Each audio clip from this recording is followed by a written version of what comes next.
Good evening, everyone. It is Thursday, May 8th at 6 o'clock, and I will call to order the City of Oregon City Budget Committee. Mr. Wiley, will you please call the roll? Yes. Committee Member McGriff. He's away for the moment. He's here. Committee Member Smith. Here. Committee Member Mitchell. Here. Committee Member Wilson. Here. Committee Member Arinello. Here. Committee Member Weber. Here. Committee Member Hunt. Here. Committee Member Peterson. Here. Committee Member Gifford. Committee Gifford's here. He'll be joining us momentarily. And Chair Adam Marl. Here. I heard William Gifford in the back. I did hear a voice, so he is here. Colleagues, tonight we are going to deliberate on the budget. We have received a lot of information over the last few weeks. In front of you, I have my own proposal that I have been working on in response to the concerns that we've heard. And this is where I think that we can at least have a beginning to a conversation. So prior to that, however, we are going to start with public comment. So the first person I have is Zach. If you could please come up. And just for everyone who is giving public comment, please remember to give us your name, city of residence, and remember that you have 3 minutes. Thank you. Thank you. My name is Zach Knudsen, Canby. I am with the Oregon City Police Employee Association. Thank you, Budget Committee, for volunteering your time to attack or address the budget. It's a tough task, and we really appreciate you guys doing it. Over the last few weeks, you've heard a lot of public comment asking not to cut the vacant positions in the police department. The union this last week has submitted 3 letters. I hope you guys either had time to review them or will have time to review them. It really breaks down the positions that are on the chopping block. Our ask is that if this committee is leaning towards cutting these positions, we would strongly recommend you to please reach out to Chief Davis or Code Enforcement Manager Ryan Kersey, who could go into the effects that would happen and not consequences, but what we will lose with losing these positions, what services will possibly go away, and what the citizens will be facing with not having those positions. We hope in the future that we can come to this city and speak about adding more officers. More officers are needed. I think we've heard that a lot. I think everyone knows that. You guys are faced with the tough task of trying to make this budget make sense. Hopefully one day we will be able to do better. But at this time, the union is just asking at this moment, please do not cut the positions and do the best of your ability to find a way to make it work. Thank you for your time. Thank you for your service. Thank you. Up next, I have Linda Basinger.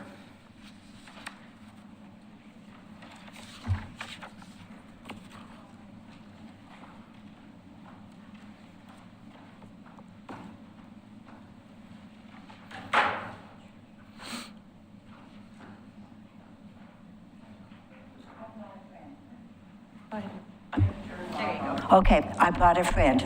I'm Linda Basinger with the CIC, and I'm Josh Gazer, Vice Chair of CIC. And we'd like to thank you tonight for everything that you do.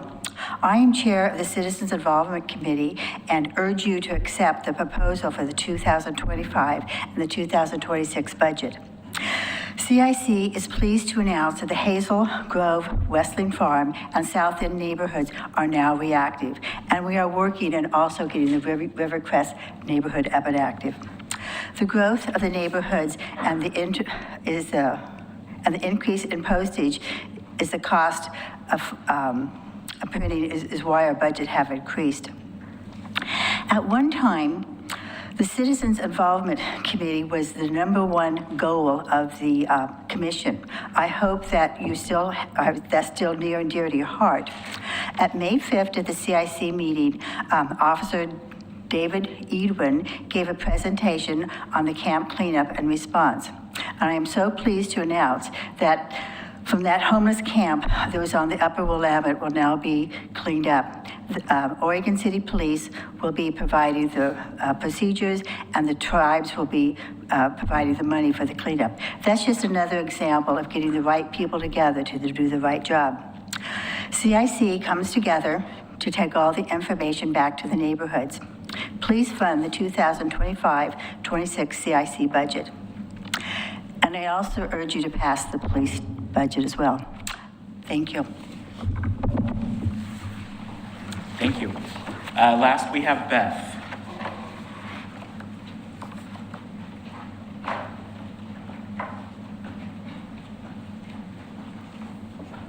Hi, my name is Beth Nazaretta, and I'm in Oregon City.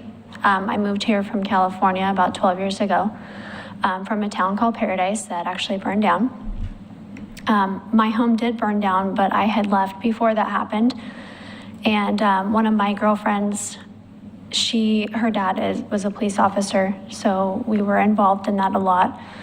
I have still friends that are police officers and friends that work at the jail. And I have family members that work in healthcare. I've firsthand seen the stress that healthcare workers receive from not having the proper support from their community, like a police officer. A lot of times, the police officers do have to show up at hospitals for people that have mental issues, and that takes away from other things that happen in the community. So I would like to just be a voice for those family members that are working in that industry. It is really, really hard to manage that at home with their family and their children.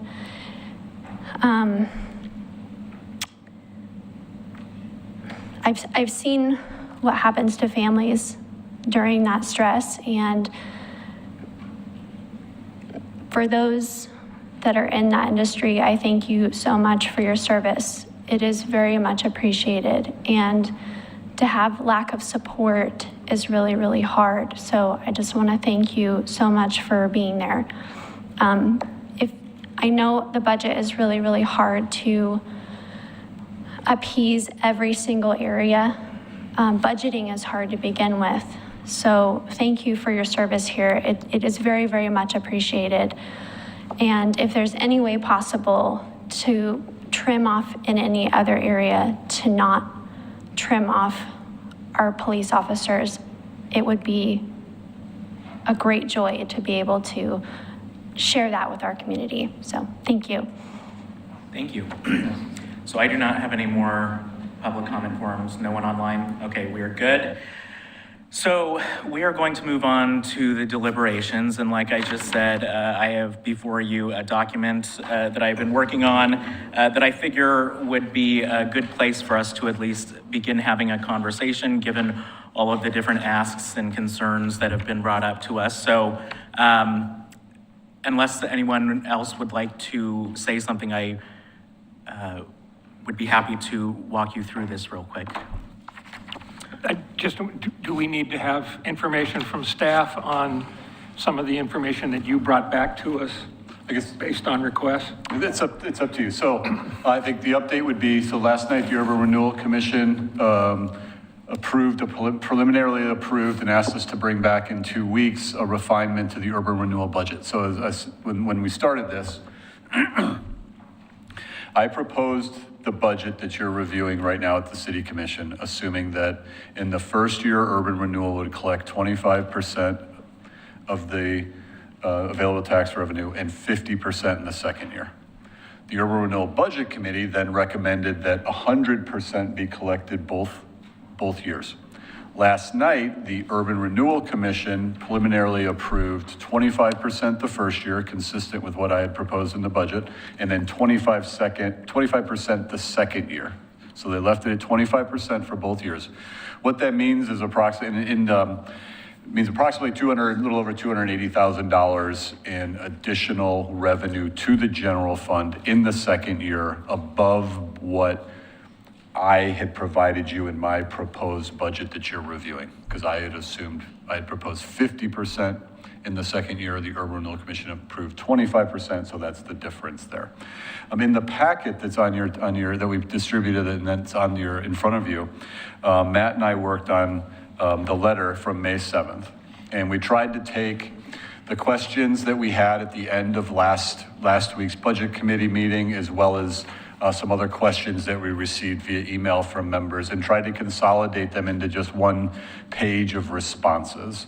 And then there were some attachments included that kind of lay out some of the questions we just did via referencing the budget book on, for example, transfers, the matrix, but then we also provided an example of, a 5 cent increase equals X dollars of additional general fund revenue. There's two numbers. One is a straight math number. The second number is what we expect based on underpayment, delinquent payment. So, there's usually it comes in lower than 100% on the collection side. We also, included a breakdown that shows the urban renewal collection rate percentage in what that equates into general fund money. But I think we kind of walked through that a little bit here, in that the urban renewal has approved 25 and 25. We know that now. I suppose it could change when they adopt it in 2 weeks. I highly doubt that, considering the recommendation was unanimous, 6-1. So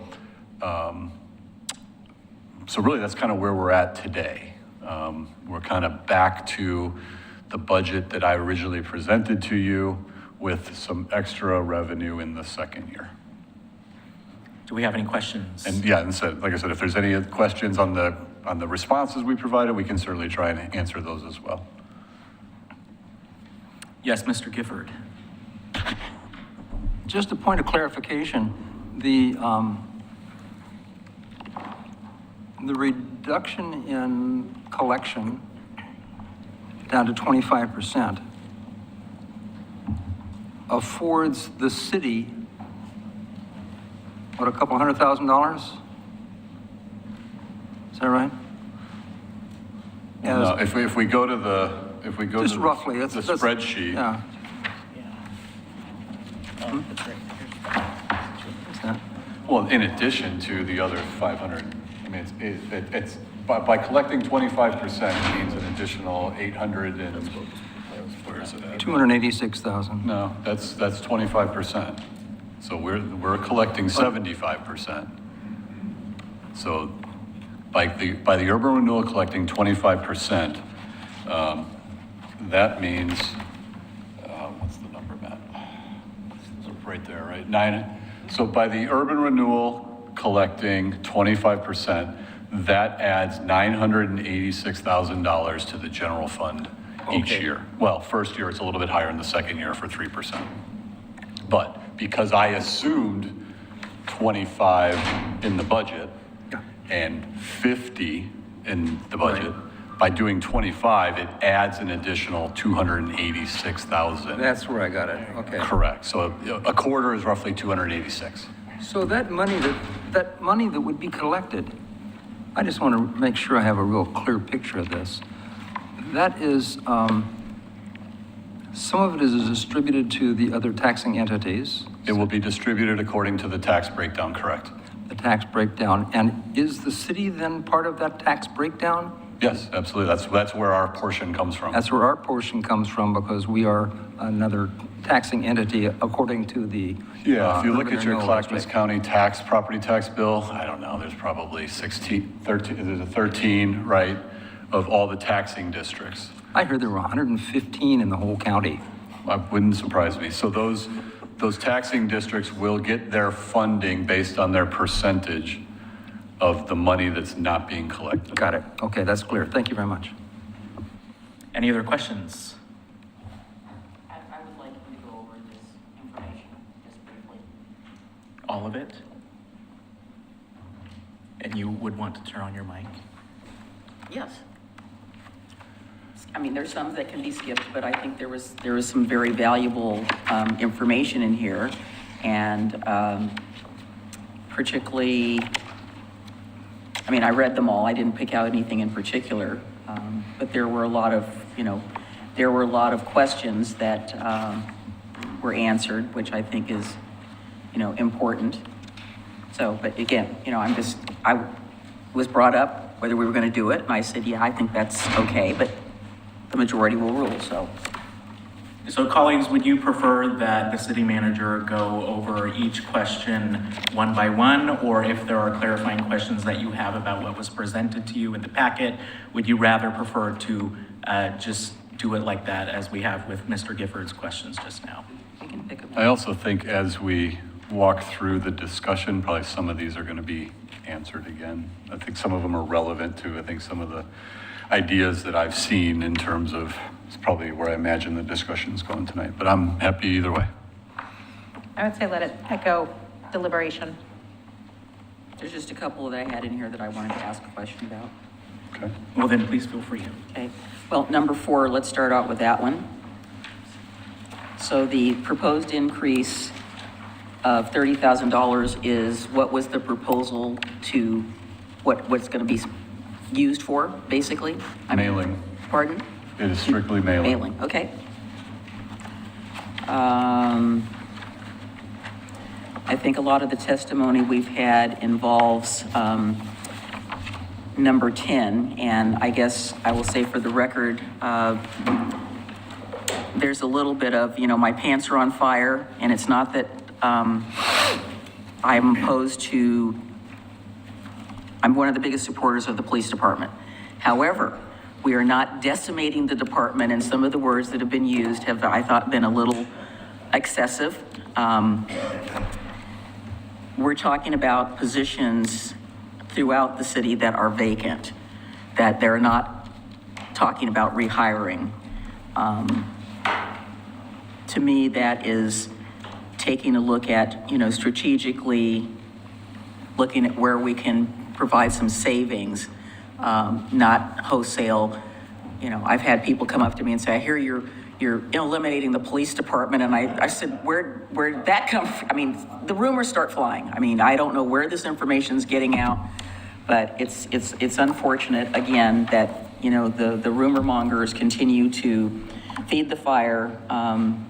And what I've explained about the homeless liaison position was that I said, we now have a mental health specialist and a case worker who are helping to do the things that really, I love the guys, but that wasn't their MO, and they do not have they don't have the training to do that. So a lot of that responsibility has shifted over to our staff in that area, and we've put some money in it because we know that it's really needed. So I guess the second thing with regard to number 10 is that the letters that we've received from our colleagues in the union have not made any suggestions about where we would make up the difference. That would have been helpful in that sense. I also think that, I guess the question that probably hasn't been answered that isn't on here is that we've had absolutely no discussion about looking at making a small increase in our tax rate. And I know nobody wants to talk about raising taxes, but I feel like if we don't have that discussion, we're still continuing to push the rock down the road. And I realize we've had 12 wonderful years of being able to be okay, but we have overextended ourselves in some cases. And I brought it up last year that we look at, a half cent or some number that would raise it up just a little bit to provide some additional revenue. It's not going to be a lot, but it would be a little bit of a cushion. So that's not something I've seen that we have even discussed, and I don't believe you discussed it last time. I skimmed through the meeting. That was about all I was able to do. I think that a lot of our constituents don't understand about what the contingency does, and I appreciate the fact that you answered that question quite adequately in here. And again, in looking at our commission goals, everything that we're doing on those goals have to do with helping to maintain the livability of this community. But the big issue that we are continuing to face is that as costs escalate and our community continues to ask for more and more services, we don't have the money to do that unless we do, some things that are going to continue to keep us at an even rate. So those are just my thoughts at this point. I appreciate this memo, staff, so thank you very much for that. It was interesting to see some of the questions that were asked, and I appreciate it. Thank you, Chair. Yeah, thank you. Yes, Mr. Gifford. Thank you for your comments, Denise. One of the points that you mentioned on number 4 talked about the neighborhood associations. And Mr. Conkle said that money is, and I believe the word was strictly to be used for mailings. And it was my understanding that the intent of that was to increase attendance at those. And one of the ways of increasing attendance has been determined to be signage.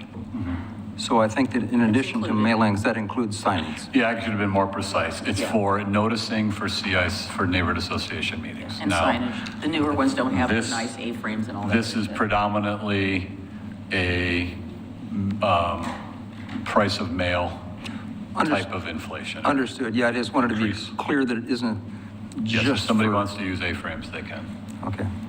And I had a citizen call me and ask about 2 issues that I don't remember having been mentioned. One is the expense of the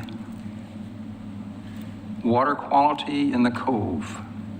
And I don't know what that status is, and is that ongoing, or That was we? discussed at the Urban Renewal Commission meeting last night, and it's not, it's basically an Urban Renewal Commission issue. But you can have that person call us and we can help them out with that. Okay, and the second issue was the one of the tree canopy. Is there an ongoing effort to inventory trees or something going on in the city? I guess I can kind of answer that. The NRC committee does have that on their work plan. And I know that it was discussed at the neighborhood association that I live within about assisting with that effort. I don't know where they are on moving that forward, but that was one of their goals, was to get an inventory of the tree canopy. And the suggestion was to use the neighborhood associations, because we all know our neighborhoods, to go out. Understood. It's not that process, it's the funding of that. So the funding, so this is a commission goal under Parks, Lands, and Natural Resources. Identify and apply for grant funding to complete a tree canopy assessment and determine the need and costs associated with the city arborist. Excellent. So it Thank would you. be primarily, through grant funding with assistance from city Volunteers. staff and volunteers. That's Okay, how it's thank you. proposed. Ms. Arnello. Mr. Chair, I was hoping we might discuss how we're going to go about procedurally the discussion and deliberation of the budget. Maybe we should make a roadmap. Yes, so that's what I was hoping to do with this document. I do see a question for Mr. Hunt. Thank you, Mr. Chair. I just had one other question about the packet, which I found very helpful. Following up on the mayor's question in terms of, so on page 205, where you lay out a nice grid, makes it very clear and understandable in terms of potential adding a nickel, adding a dime.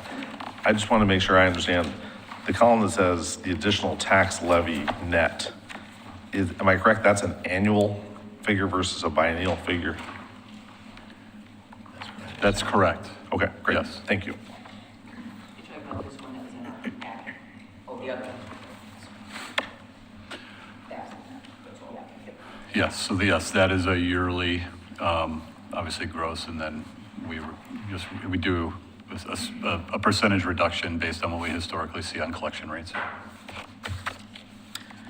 All right, so I am just going to go ahead and start reading through this, reading it into the record. And again, this is just where I'm coming from as a starting point, and recognize that as we discuss, things are going to change, things are going to look different, and maybe none of this even happens, and that's fine too. I just figured it would be good to have a place where we can all start. So first I start with the goals. The first goal that I have is to add an additional police officer. So in practice, the city manager's proposed hiring freeze results in no net FTE decrease of sworn officers on the ground, and that's because the proposal is to reassign the homeless liaison officer and the mayor kind of got into the other investments that we've made in past biennia. This recognizes additional investments the City Commission have made with the case manager position from the current budget. Also included in the hiring freeze are a records specialist, a code compliance officer, and a part-time parking operations position for a net FTE decrease of 2.48. This framework identifies the necessary cuts to add an additional sworn officer position to the budget. The hiring freeze would still apply to the proposed 2.48 FTE. The second goal that I have is to maintain 7-day code enforcement coverage.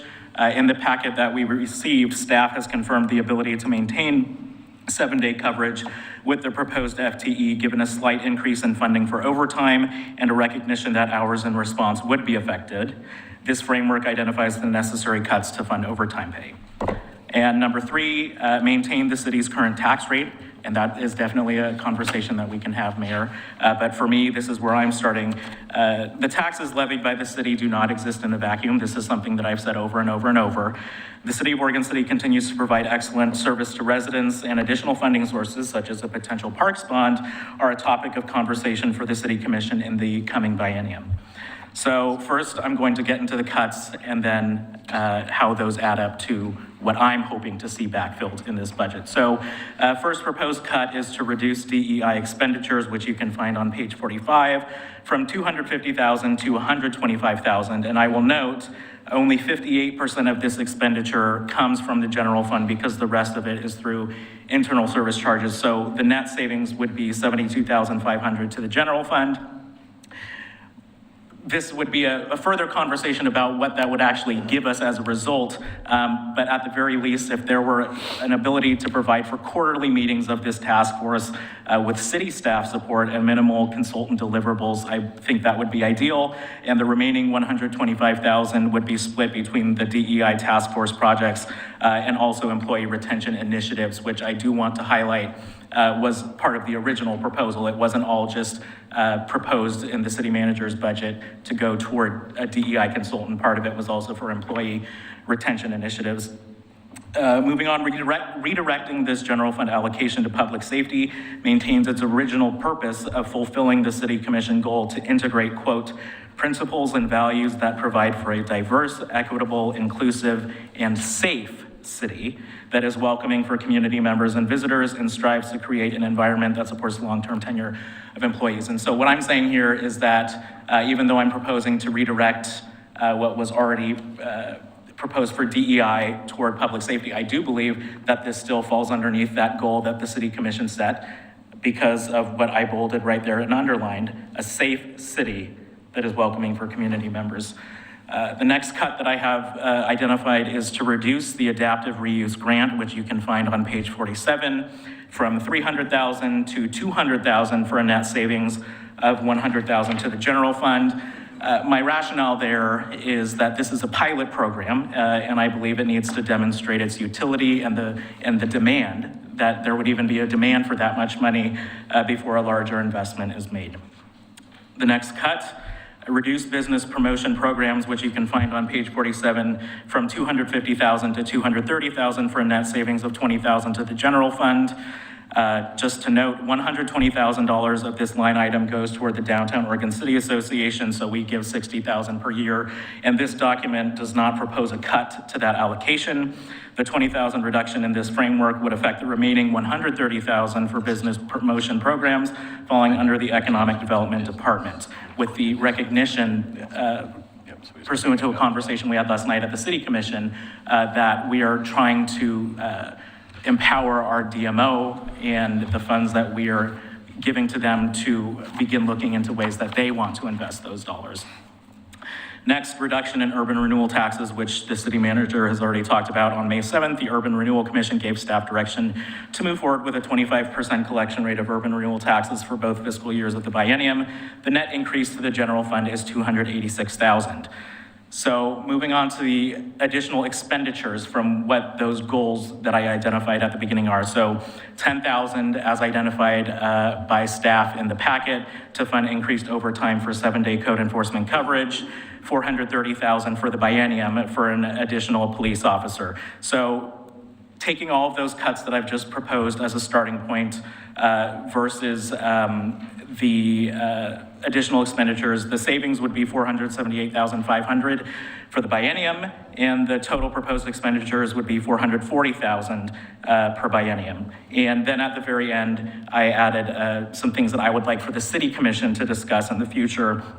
We already know that we want to talk about a parks bond, but then the other one being how to charge non-taxable properties more equitably throughout the city. I very well take the point that we haven't increased taxes in a while, but increasing taxes, again, does not solve that imbalance in the vast amount of non-taxable properties who are still not going to be paying that tax. And so I think it would be a benefit to the city to look into ways that we could do that. So that's where I'm starting, and would be happy to open the floor for conversation.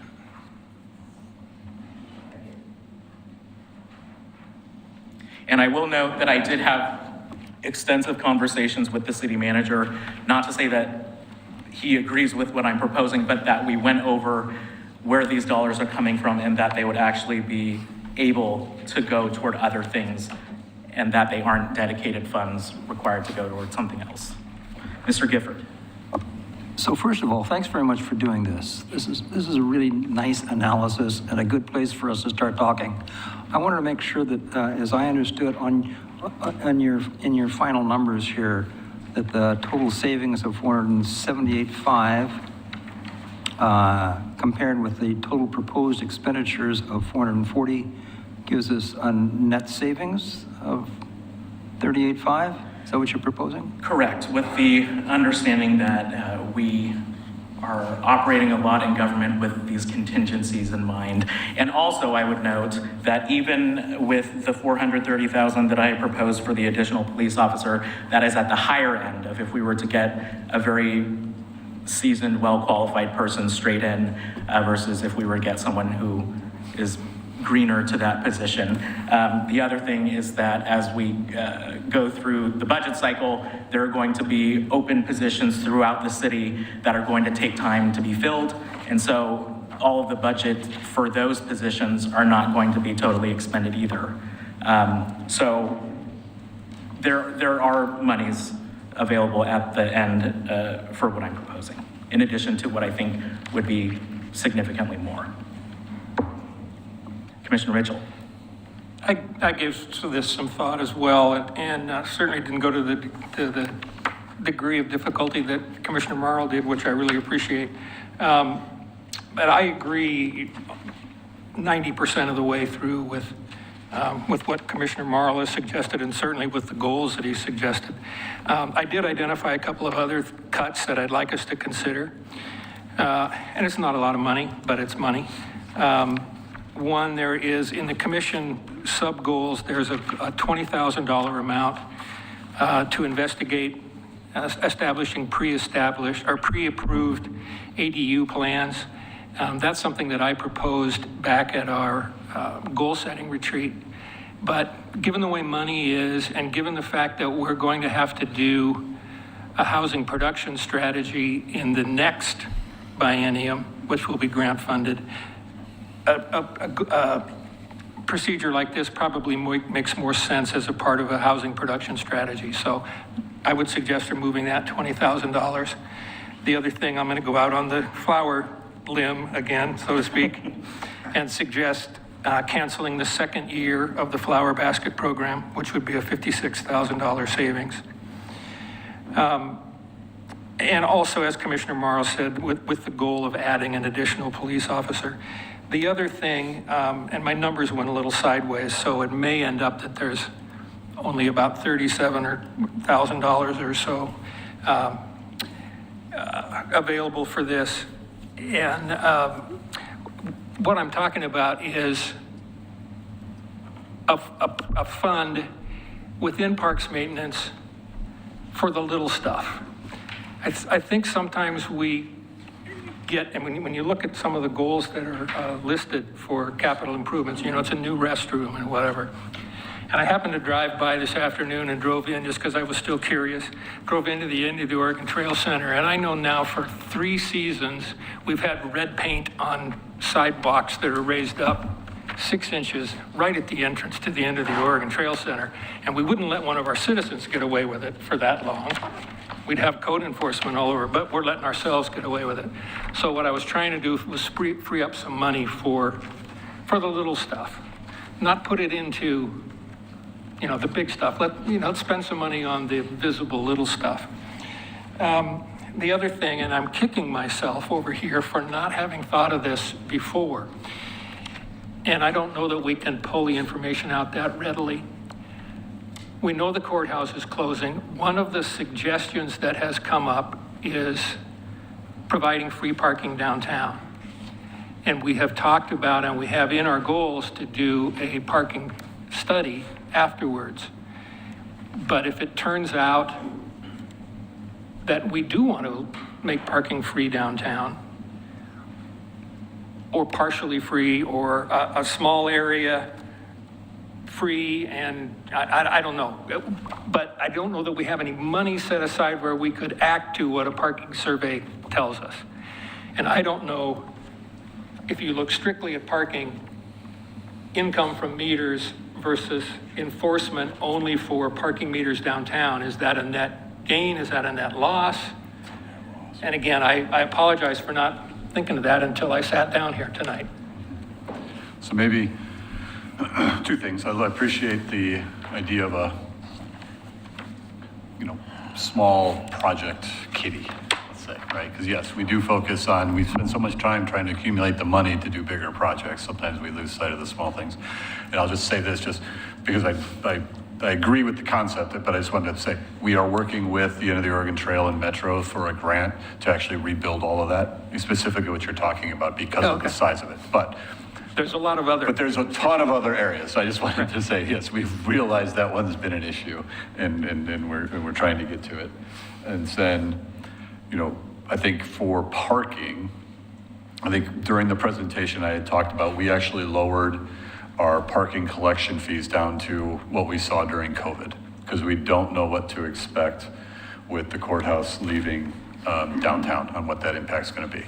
And so then I guess getting to your question, if let's just say we did away with charging on Main Street between 99 and 15th, just making something up, right? And it says free parking, right? But I would imagine that even though the parking study is probably still going to recommend time enforcements, because you're still going to want to turn over your core center during the days, right? So even if we're not going to be charging, we would probably still do enforcement. So at the time limits, otherwise you just have people parking there all day in the core. So then I guess, is your question, do we have money to do a parking study? Or I heard, is there enough money to cover the enforcement? There isn't an answer for it, I'm sure, but the question is, would we have money in the budget to react if the parking study were to tell us, or a commission goal, or working with the Downtown Association and the downtown businesses, that we want to have free parking downtown. Okay. We wouldn't have the money to do the time enforcement. What would the time enforcement cost if we didn't have the revenue, I guess is what I'm asking. Right, I mean, we could probably look, that's why I was going to go to the code enforcement budget, because we put in a revenue assumption around parking. So let's just say we didn't, I don't think we broke it down though, because I think it's a combination of probably the public parking lot as well as, the purple zone parking permit, the red zone parking permit, like that, the monthly permits we sell, I would imagine we would continue to do that. So I don't know that I know exactly how much revenue we bring in on Main Street between 99 and 15th, right? So we could guess, but yeah, it would just be a straight revenue loss. Okay. That we would backfill out of contingency or, cut, right? The one good thing is that we drastically reduced the revenue assumption over this biennium from parking. You already did that? Yes. Okay. We absolutely cut it down. Great. The other thing you should know is that the parking, we have a wait list for parking permits, they've been turning over. They're still turning them over. There are people requesting the parking permits. And I will honestly say that I'm probably downtown a lot more than most people. And what I have continued to observe, because some of the vehicles of the property owners and business owners sure. are pretty, they're still parking downtown Right. on the street, which they should not be doing, which is unfortunate. I've just got one more question, and again, it wouldn't be a lot of money, and maybe we've already built that into the assumption, but in the Parks plan, there was money for 2 master plans, one for the pool and one for the end of the Oregon Trail Center, and it was $300,000. When we did the master plan for Tyrone S. Woods Park and is it Filbert Run, but I'm forgetting the proper name, we did those 2 parks at the same time. We put out the RFP for both, and I recall there was a 15 to 20% savings by doing that. Is that factored into that $300,000? Is that something we could consider doing? Yeah, if you could. And I apologize for putting you on the spot. No worries. So real quick for parking meters, we had budgeted in the current cycle, $244,000, $265,000. We are proposing $100,000 a year. So You've already made a substantial. we made a substantial Yeah. reduction. On parking lot charges, we had 80 and 80. We're assuming 30 and 30 because a lot of that is used for juror parking during the week. And then we left parking permits static at 90,000 a year. So we went from 265 a year, so we down to 100. So 165,000 reduction per year already. So, I mean, the good thing would be plus the 50, yeah. So, I mean, the good thing is we ratcheted that down pretty hard. Great. Not that I like losing revenue, but. And Tom? Yeah, so Tom Kissinger, Parks and Recreation Deputy Director. That's actually a great question related to those master plans. It's something we've discussed doing. Since both of them are kind of facilities master plans, it's likely that there is an architecture firm that could lead both processes. They will likely need a different type of consultant to lead individual things, kind of the historic nature of the center versus the aquatics and rec side of the pool. But that is an area where we could see savings by putting out that RFP at one time, and they can assemble a team that can do all of it and have one consultant lead both processes. That is correct. It is 100% SDC, so it doesn't lead to savings from general. Sorry, wrong pot. You should, I know. money's money. And that, Too bad we No, it's can't not. think that way. Money is not money. No, it's not. The book next time, green is like, everything else is red, not touchable. Matt already had to add that chart for me, and here I go again, going down the wrong road. Thank you, Thomas. Mr. Gifford? Thank you for those insights, Commissioner Mitchell. But it triggered something else that I forgot to mention. Another citizen, extremely creative idea. I was very impressed regarding the flower baskets. Rather than cut them in the second half, I think that we could consider getting sponsors for baskets that could save some money. And at the end of the season, I don't know what they do with those baskets, but I think that they could auction them off, give priority to the people that sponsor them. If they want them, they can have them. And the rest of them, I think we could use as a generator for some cash. I don't know what they're worth, and I don't know how many there are, and I don't know, but I thought it was a pretty outside-the-box idea. Sponsors for the baskets. I mean, businesses would sponsor them, individuals would sponsor them. Yeah. Mr. Peterson? I just wanted to check in on your goal number 1. You are proposing the addition of an officer. And then you close with something that confuses me. The hiring freeze would still apply. What you mean is you're going to eliminate those positions so that they would not be authorized in the ensuing budget, yes? It is holding on to the proposed 2.48 reduction of the code compliance, the Right, part-time you'd eliminate those parking. positions authorization Correct. entirely. Yeah, and so it's not a hiring freeze going forward, you just eliminate the positions? Correct. Yeah. Thank you. Yes.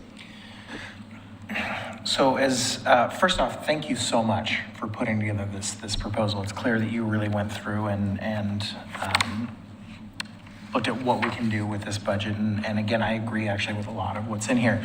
But as we're going through and talking about all of this, I have to be honest, I feel like we're on this ship together and there's water coming in through holes and we're plugging our fingers in and we're kicking the can down the road. I mean, I can only speak for myself, but at the Urban Renewal Commission last night, I feel like I didn't vote for 25% because I thought that was the right thing to do for the urban renewal budget. But recognizing like, holy cow, we need some money for the city, right? And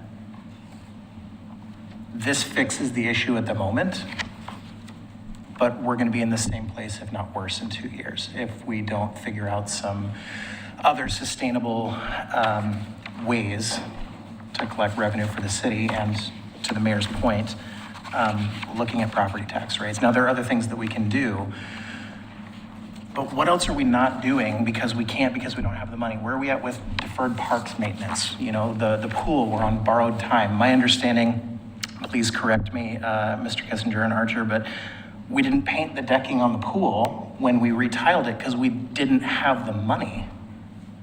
That's crazy to me.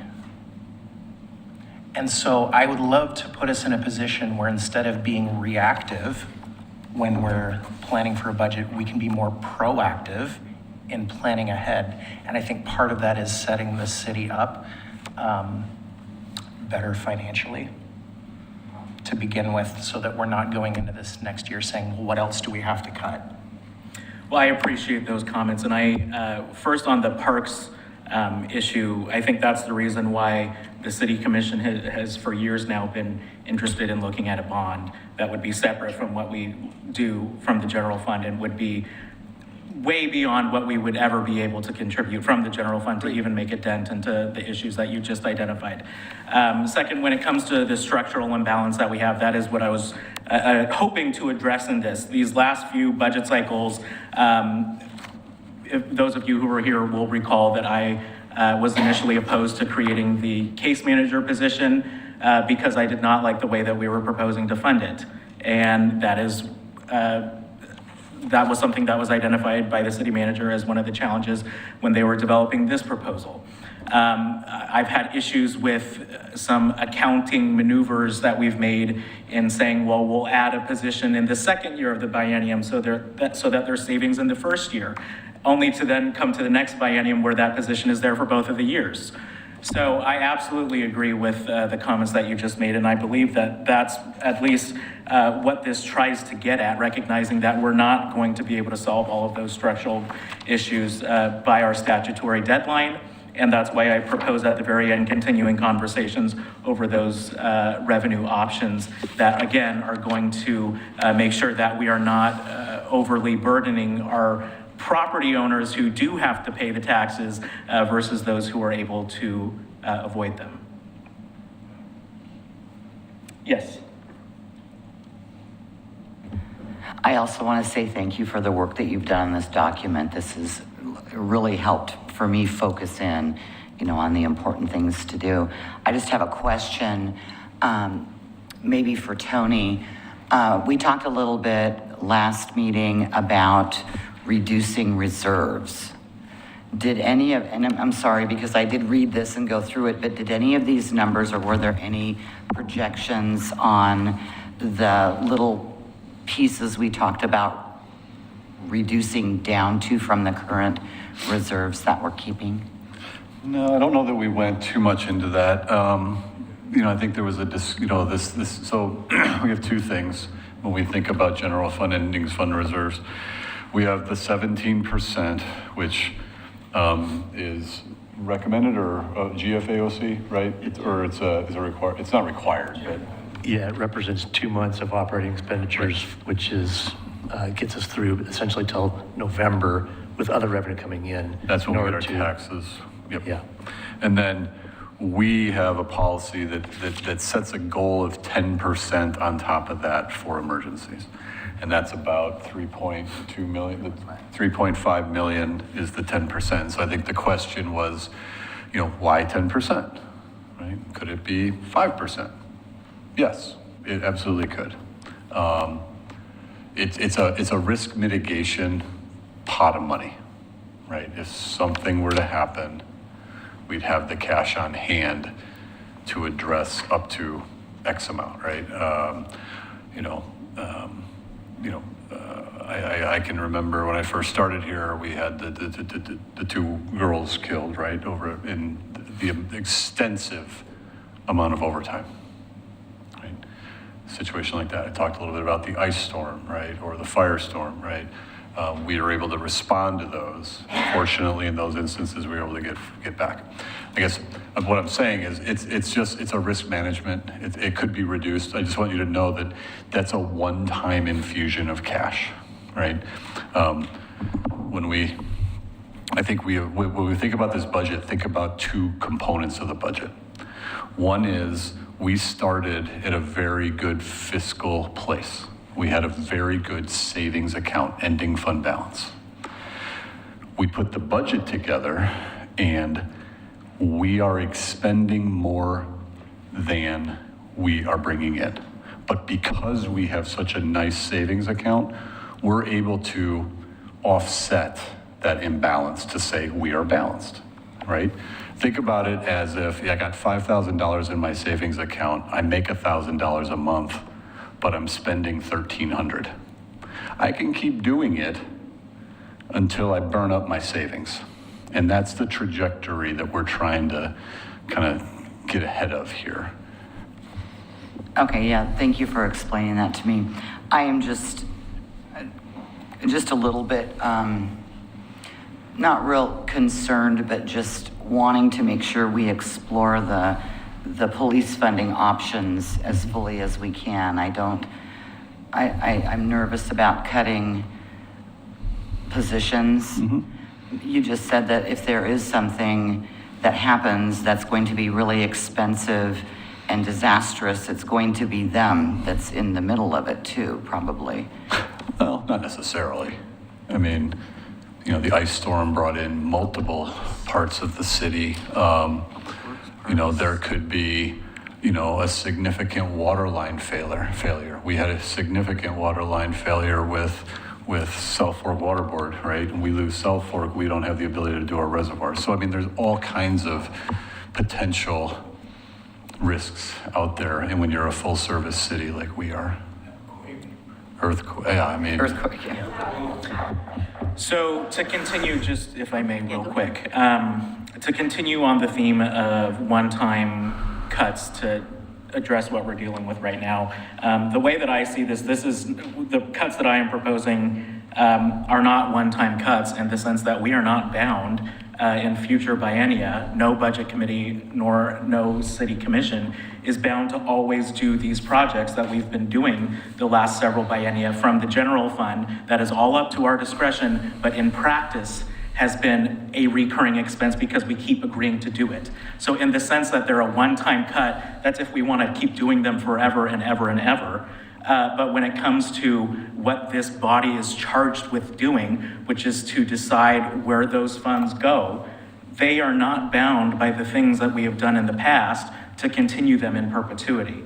I do have a question to follow up on something Commissioner Mitchell brought up, because I think he and I were in a very similar headspace, and I just want to clarify, because he identified the second-year flower baskets at $56,000, and I do recall you saying that because of our contract with B&B, that there are certain things that can go toward. And so I'm wondering if what Commissioner Mitchell has brought up is something that would be allowable under that contract. Yeah, I talked to Matt a little bit about this. Yes, because essentially, so we have a contract for a franchise for our garbage. Excuse me, for our garbage, right? And part of that is that funding goes into code enforcement. The franchise revenue is only a percentage of the total code enforcement budget. So the remainder is a transfer in from the general fund.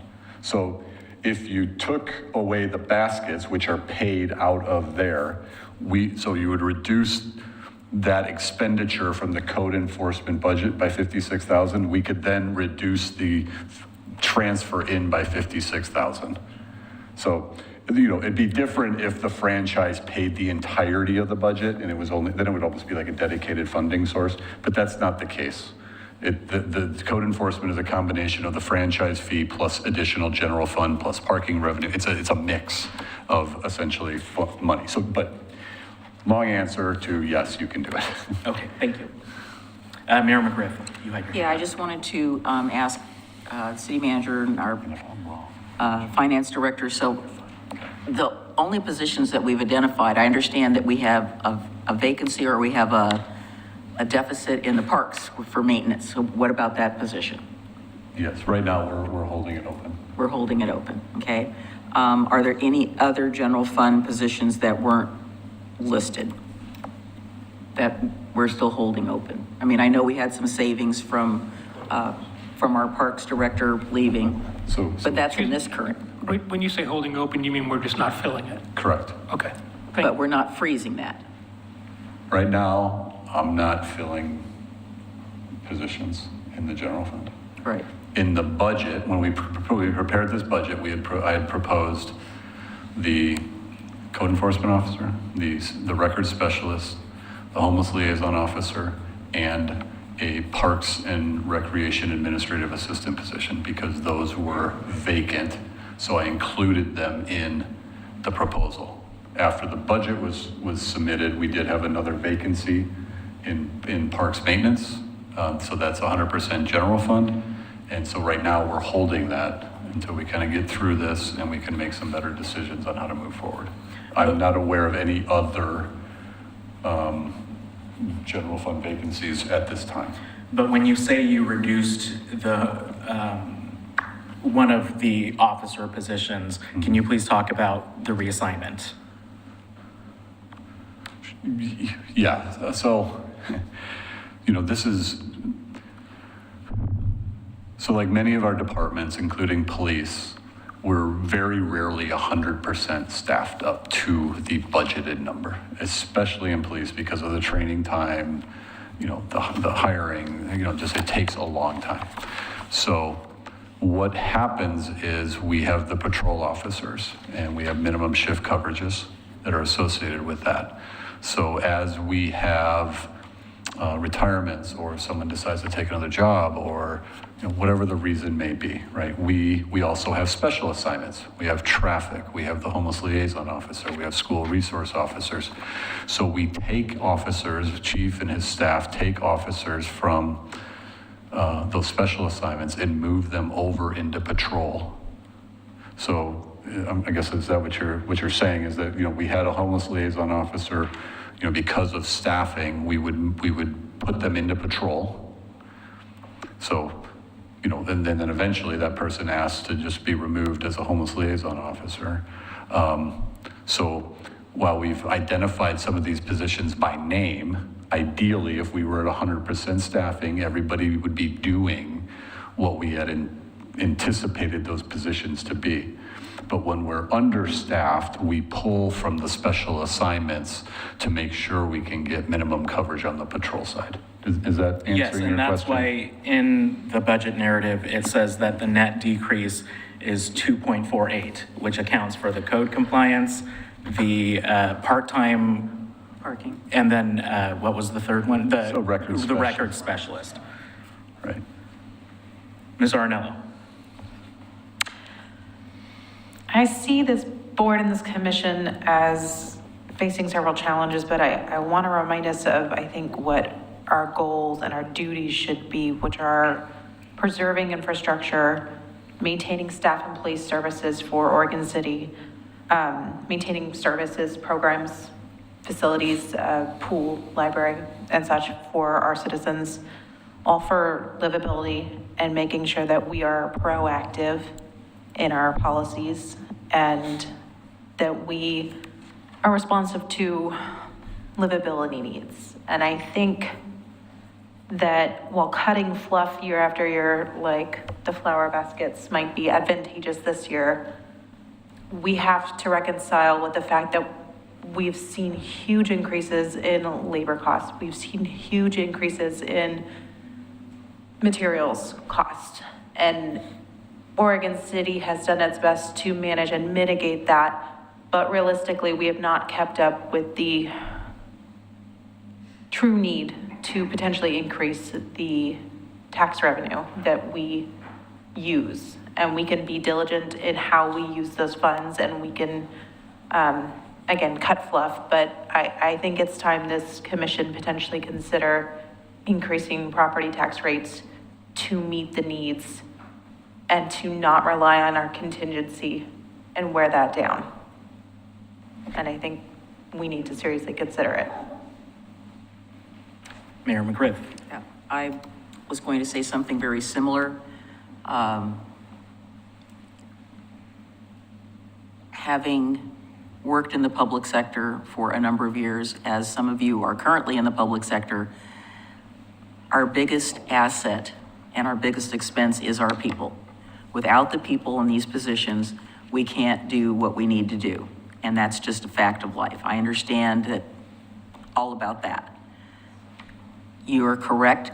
We have no control over the costs. That's not something we can control.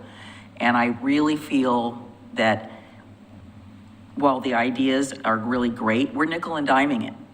And we have to balance those minor cuts with an increase of some sort. If it's 5.05, we can't continue to operate on a 12-year streak of the levy of our tax rate where it is today. It's not possible. And we know things, unfortunately, are only going to get worse.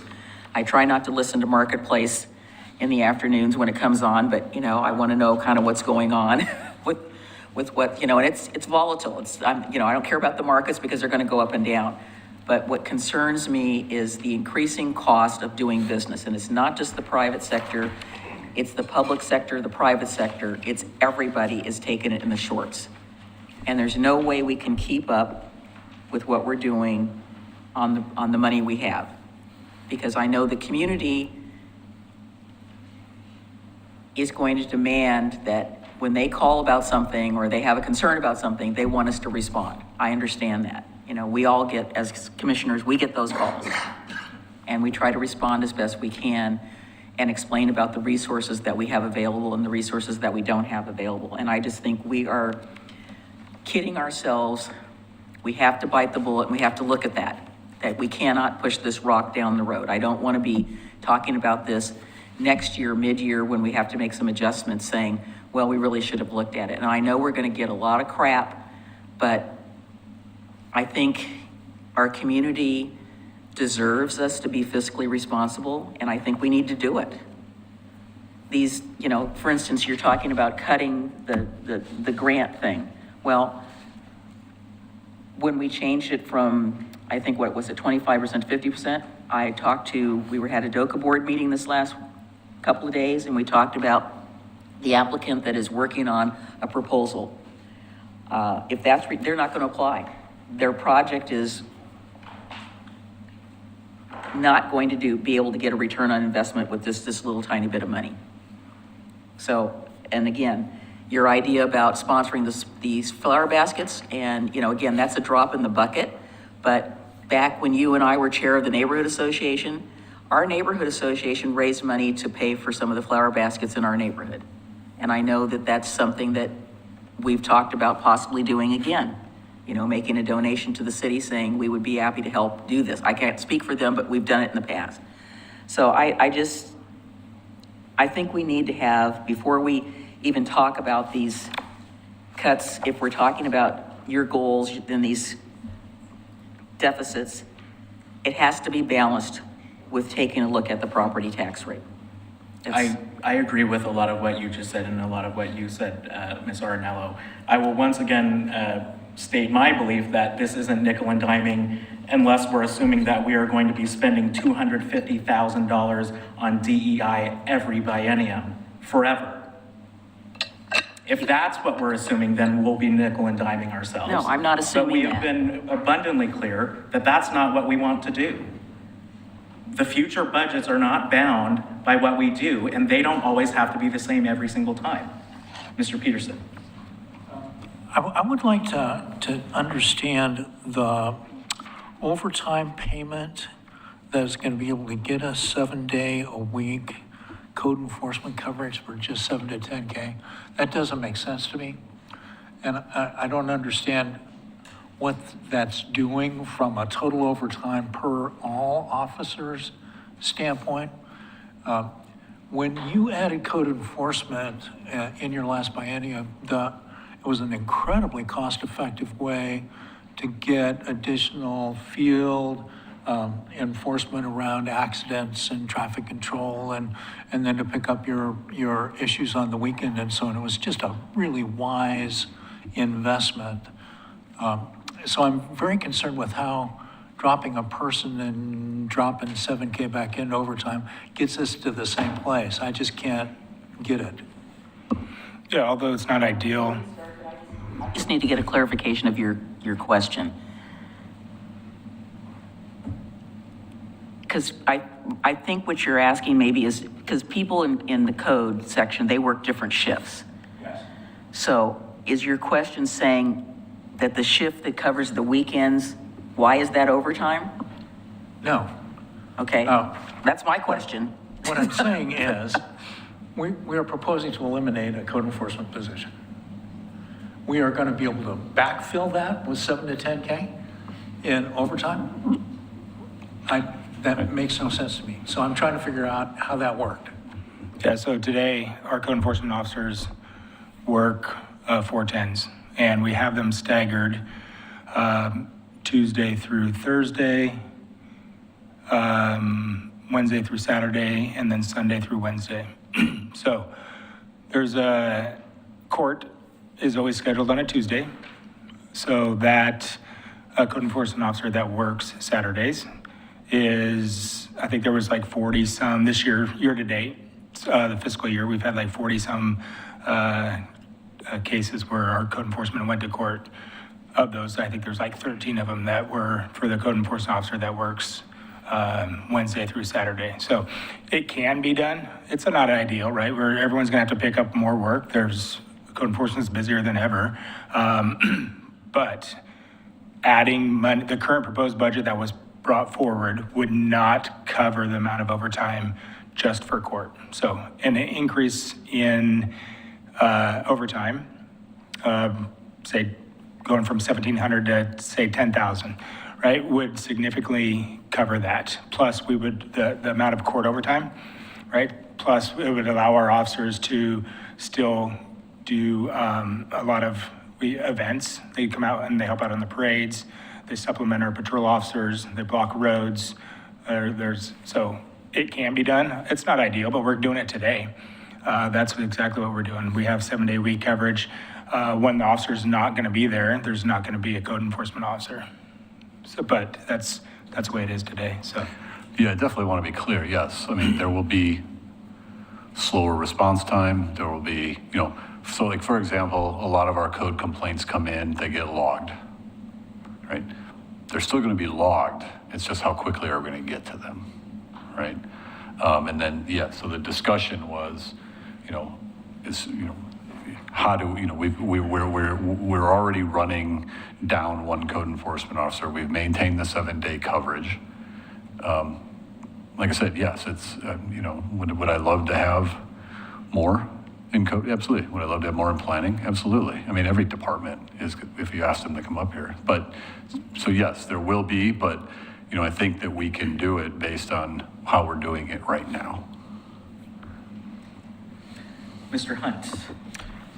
So a couple follow-ups related to code enforcement.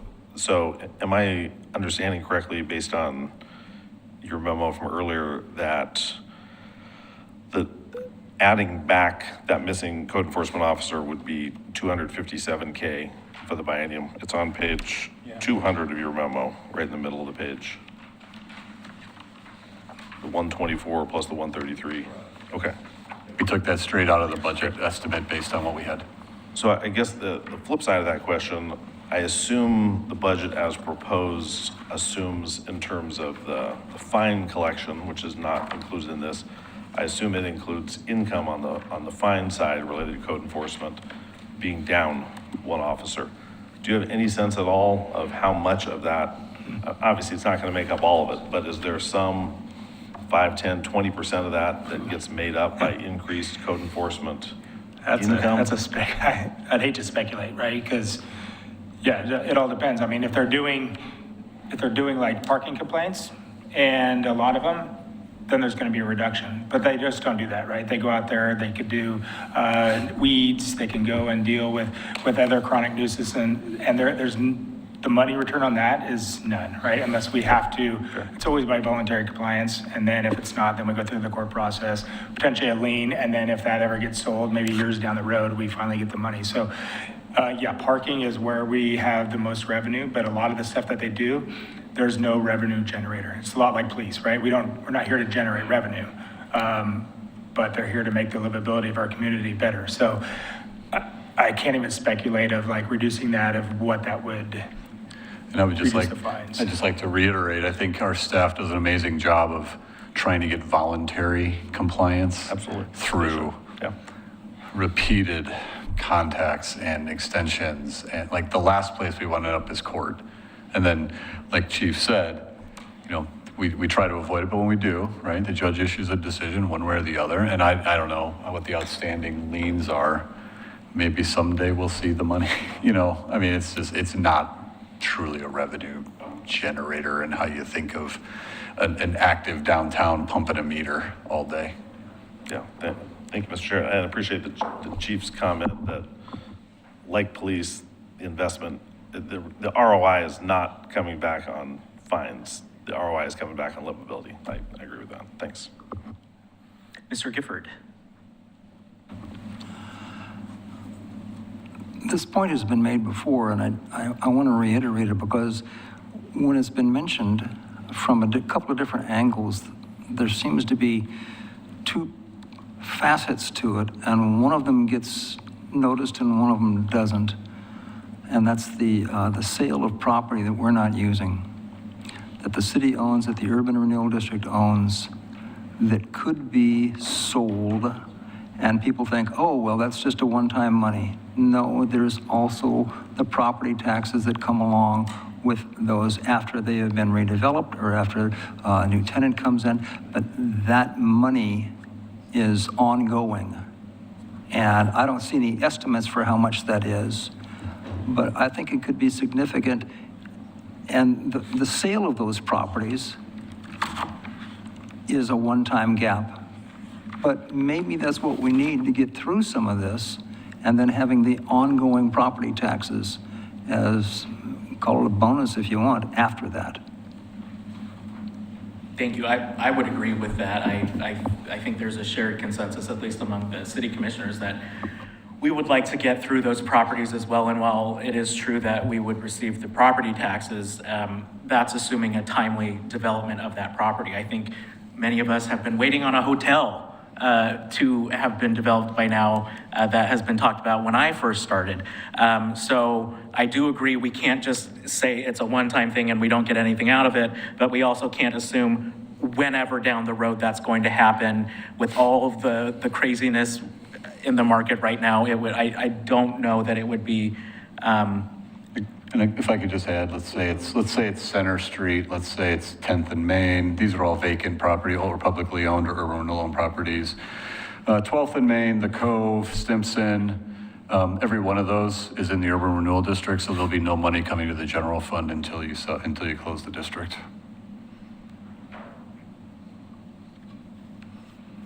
And the houses are small. The houses are in the urban renewal district. Both of them? Mm-hmm. Okay.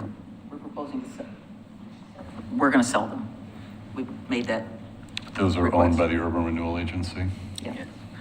Mr. Hunt. I'm just wondering, Mr. Chair, from a process standpoint, my sense is on your memo, at least half the items, my guess is there's probably unanimity around the table. And that also means there may be half where there's not unanimity around the table. I'm wondering if it's just worth going down one by one and just banking the ones where there's unanimity, and then focusing the remaining discussion on the others. I appreciate that suggestion, and I would be supportive of doing that after we hear from Ms. Arnello. My comment very much mimicked Dave, so he took it. Commissioner Wilson. Thank you. So two quick things. So first off, I wasn't going to say anything at first, and then I've just been kind of thinking about it, and I actually do want to say something. I don't want to be, it's something you wrote in here where you said that City of Oregon City continues to provide excellent services to its residents. And I want to be very clear, and I think evidenced by the community survey that we did, I think our people provide excellent service to our residents. I think that's abundantly clear. Our police, our city employees provide excellent service.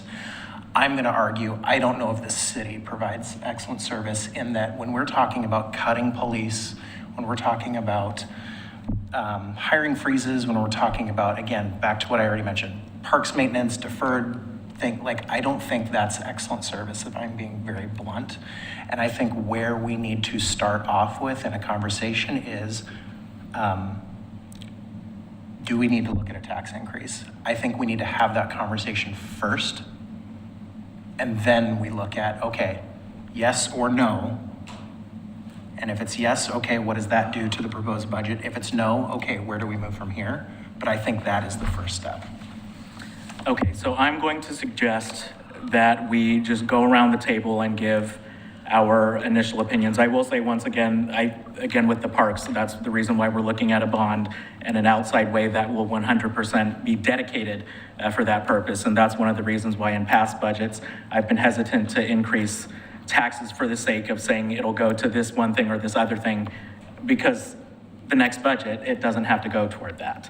And then also when it comes to when I wrote that the city continues to provide excellent service, I appreciate what you said about the freeze, but we also need to recognize that those positions are vacant right now. And when you just said that we are currently continuing to provide excellent service, that is under the scheme of what I'm proposing right now as well. So I'm going to suggest that we go around the table, starting with Mr. Gifford, just opening thoughts on this revenue conversation. Thank you for putting me first. I do not believe that we need to or would significantly benefit from moving a goalpost such as our tax dollars. By incrementing that, we could get, depending on how much we would move that needle, $500,000. I think that's not significant enough for us to be changing that when, you know, I'm not so concerned about the pushback because I'm not elected. But We'll tell them to call you. But it seems to me as though it seems so capricious. It seems so arbitrary. If you're going to increase it 5 cents, why not make it 10 cents? If not 10 cents, why don't you make it 15 or 20%, 20 cents? It just seems so so ethereal to try to pick a number without identifying where those additional funds are going to go. And if we want to say, well, let's increase the taxes by, let's say, a nickel, and that brings us in a couple $100,000. Well, good for us. We haven't yet identified where that's going to go. And it seems to me as though there's better ways, such as what you proposed, about the cuts that we could do and the additional, and what to do specifically with those cuts. So I'm not in support of changing our tax base at all. We've come this far, and if we slide it up, that's going to be a precedent for another couple of commissions down the road to say, listen, they did it before, let's just keep moving it up. Just keep it moving it up until you hit a wall, and you say, oh, gee, I guess we can't do that anymore. Now we'll find a solution. I'd say find a solution now. Thank you. Commissioner Smith. So my main concerns are the police department. I'm open to discussing the tax rate. Thank you. Ms. Arnello. You know, I brought it up because I think it's important that we shepherd the budget and future management of the city's priorities as tactfully as we can, having not seen any increase in 12 years. Sometimes we can make it and sometimes we can't. But I say that knowing that we have to also preserve the city's ability for first-time home buyers and home buyers to continue to move into our city. I say that with the knowledge that gas and groceries and everything else is expensive. So it is not without heartfelt thought that I am willing to consider an increase. But I think we need to do it with the knowledge that we have a duty to reconcile this budget in a fiscally responsible manner, and we have the duty to manage it as such. And I think it's time to discuss it. Thank you. Commissioner Mitchell. I'm not in favor of any tax increase. I read every day in what amounts to a newspaper, where you can find a newspaper to read, of school districts and cities laying off multiple numbers of employees in order to handle a hole in their budget. And we're not there. This is not a comfortable budget. Every department has taken a haircut. It is not comfortable, but we are not at the point of layoffs. We're not at the point of having to cut essential services. And in my mind, our one and only protection in the future, when and if we get to that point, hopefully we won't, but we very well might, the biggest protection that we have is we have that 60 cents or 60 whatever it is that we could resort to using all or part of. And if we use any of that today, when we're not in a critical situation, we're magnifying the possibility that we're going to be in a critical situation at some point in the future and not have that tool available. So I'm not in favor of an increase. All right, Mr. Peterson. Well, I would speak just exactly the opposite. I would say that that you have now seen structurally that there have been significant changes that no longer allow you to have a revenue base that exceeds your annual operating cost. So as those two cross over, you at some point lose the capacity to continue to function without being able to make moves predominantly with your primary revenue source. In this case, it happens to be the property tax. Throughout Oregon, most of our municipals are using public safety levies, which are 3 to 5 year methods, go directly to their voters. They get an increment, $1, $1.50, $2, sometimes $5, that give you the capacity to be able to fund public safety for a period. You have the capacity to do that within existing taxing authority. I think you ought to look at a long-term, incremental, small annual increase that's going to build up your capacity and allow you to be able to have operating revenues that match or exceed your operating expense. Thank you. Mr. Hunt. I would generally agree. I think when we think about our property taxes, we have to remember that they're, what we're our assessed value has no relationship with our actual value. And at least my home, I assume all of your homes, has been going up in value far beyond the 3% annually that our property taxes are capped through no fault of anybody around this table. But that's just the state reality we're living in. We also are coming out of a time period where our costs, everybody's costs, are going up at far above 3%. Inflation has been far above 3%. So I think when I look at some of the numbers on this page, looking at a 10-cent increase, I think it's easy to think about that as a 10% increase, but that's 10 cents on top of $4.41. So it's really a very small percentage. And I don't think I would support it if it were just generally going into the pot, but I would support it if it were dedicated to things that are core to what we all believe are key things around livability, like, for me, police and code enforcement. Thank you. Ms. Weber?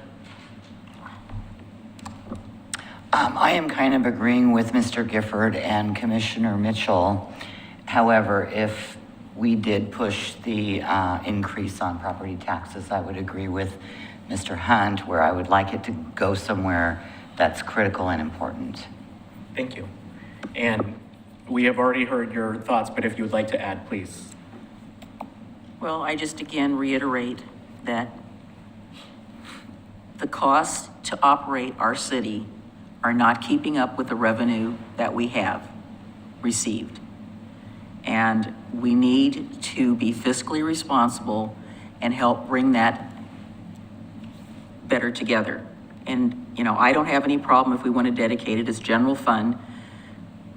It's not just going to go willy-nilly to general fund. We've got the holes that we've looked at, and if it helps cover some of that, that's totally appropriate. But we can't continue to operate on the revenue that we were operating on 12 years ago. It's just, the money doesn't go as far. It's not going to go as far. And I just feel like we're not really looking at this from the standpoint of how we can make the income that's coming in and what's going out be more equal. Would you like to add? Just in reiterating what the mayor said, and I think that the answer lies in between. I again, obviously do want to have this conversation, and also I think your suggestions still need to be looked at. What are other options we have to fund the city, right? So you talk about how to charge non-taxable properties more equitably. I know there are other things that other cities are doing. I know the city of Eugene has a payroll tax that's specifically dedicated to public safety. Like, there are things we could do, but I think this is something that we know we can. We can't, those things are, that's the thing. I love the idea. We've talked about this idea of the parks levy since we did, before you came on the commission. And we've tried to move that conversation forward to say, okay, but the part that we needed to do was we needed to finish the master plans, because we can't really do a bond without telling the public, this is what we're going to do, this is what the money's going to go for. So we're in that position now. The whole discussion about the taxing we had that conversation when I was working here. It was a non-starter. We got pushback, of course, the county, all the other, the church, oh my God, the world was going to end if we did, we heard it all, and I'm sure we're going to hear it again, but this thing isn't within our control. I think we have to have the conversation, but I only want to have the conversation about if we're going to do something about it. I'm tired of talking about it. We need to do something if we're going to be moving those other initiatives. So just to get my comments in here first before moving on. So we do have a majority that would like to discuss revenue increases. Given that that is what the majority is proposing, I would hope that in this discussion we focus, like what Mr. Hunt said, on our core mission. And for me, at the top of that is public safety. And I would ask, and I believe from hearing from all of you that that is at the top of all of our minds. And so I would hope that that's where we can keep the discussion. But with that, I think it would be beneficial for us to take a break, allow staff to look over a few things, and come back. How long would you like, colleagues? Could I just give us something to think about for the break, just real quick? I'll be very, very brief. Or do you want me to do it afterwards? Well, I guess we already do have the numbers of what those tax increases would yield. So I guess an opportunity for all of us to think about what that right number would be, and what it would be backfilling. So 5 minutes, 10 minutes? 8 minutes. Can I take 30 seconds? Please. Done. I just want to build on Mr. Peterson's comment about income and expenses, and they eventually will cross. And I'm proposing that our income, our expenses are going to climb anyway, but we are going to reach a maximum with our taxing ability. And once that wall is met, that's not going to be a solution anymore. So I think we need to think farther ahead than that, of saying, well, we'll just keep adjusting the tax rate as gradually as you want, but you're gonna meet that maximum. My 30 seconds are up. Thank you. So we are going to recess until 7:40.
The stream is being restored. If people can make their way back to their seats, I will call back to order the Oregon City Budget Committee meeting. So, continuing off of where we left off, the revenue conversation, the majority of this committee has signaled that that is what we would like to explore further. And so I would open the floor for any recommendations as to a number. Commissioner Wilson. So before I get into a recommendation, I do have a quick question. So Mr. Conkle, you provided us with information. So added tax on residential value at a tax assessed value of 300K and then at 500K. And this may be a hard question to answer, but could you tell us the average assessed value of a home in Oregon City? Oh, gosh. I don't know. Ballpark? Did you say 550? That's the average home price. Home price, Yes. which is going to And be I just higher looked than that up. assessed value. Yeah. I'd have, it's between the 3 and the 5. Somewhere between 3 and 5. Sorry, I don't have. No, that's okay. exact- So for example, a 10-cent incremental tax rate, to make sure I'm reading this right, would on a home with an assessed value of $300,000, that would equal an additional $30 in taxes per year. Correct. And so $500,000 home, that would be $50 in taxes per year. Correct. Okay, thank you. Could I have the floor for 1 sec? Yes, please. Can we're just going to put something up on the screen real quick. I know I've been beating this poor horse, but Chair Morrow, while they're putting that up, I just wanted Mr. Gifford to know that part of the problem that got us in this, not just Oregon City, but the other 240 cities, is Measure 5 and 50. Now, that is going to be a heavy lift to kind of get that changed, but I know that you've been discussing it on your board. But regardless of that, we are not at a fiscal cliff. I think I mentioned early on in this budget process that we have smaller jurisdictions, our neighbors across the river, neighbors down the road, they are not as fortunate as we are. It will take a long time for us to get there if we ever get there. I mean, I would, as a citizen here, I would never support us going to 5.05. So I don't think that we are at the fiscal cliff. We have capacity. I'm stopped holding my breath that we're going to fix 5 and 50, but I'm willing to continue to try to work on that as long as I can breathe, because it's something that's important. I mean, we got screwed. Please make sure your mic is on. Yeah. Excuse me, but put this back here. Let's remember that once that is increased, you'll never see it go down. Maybe that's... As you recall, when we went into the Clackamas Fire District, it went down. That was a one-time thing, though. Yes, it was a one-time thing, but it still went down. I can't see future commissions going, oh boy, let's just keep ratcheting this up. Hopefully they're going to be as thoughtful as this group, and they're going to be thinking about it.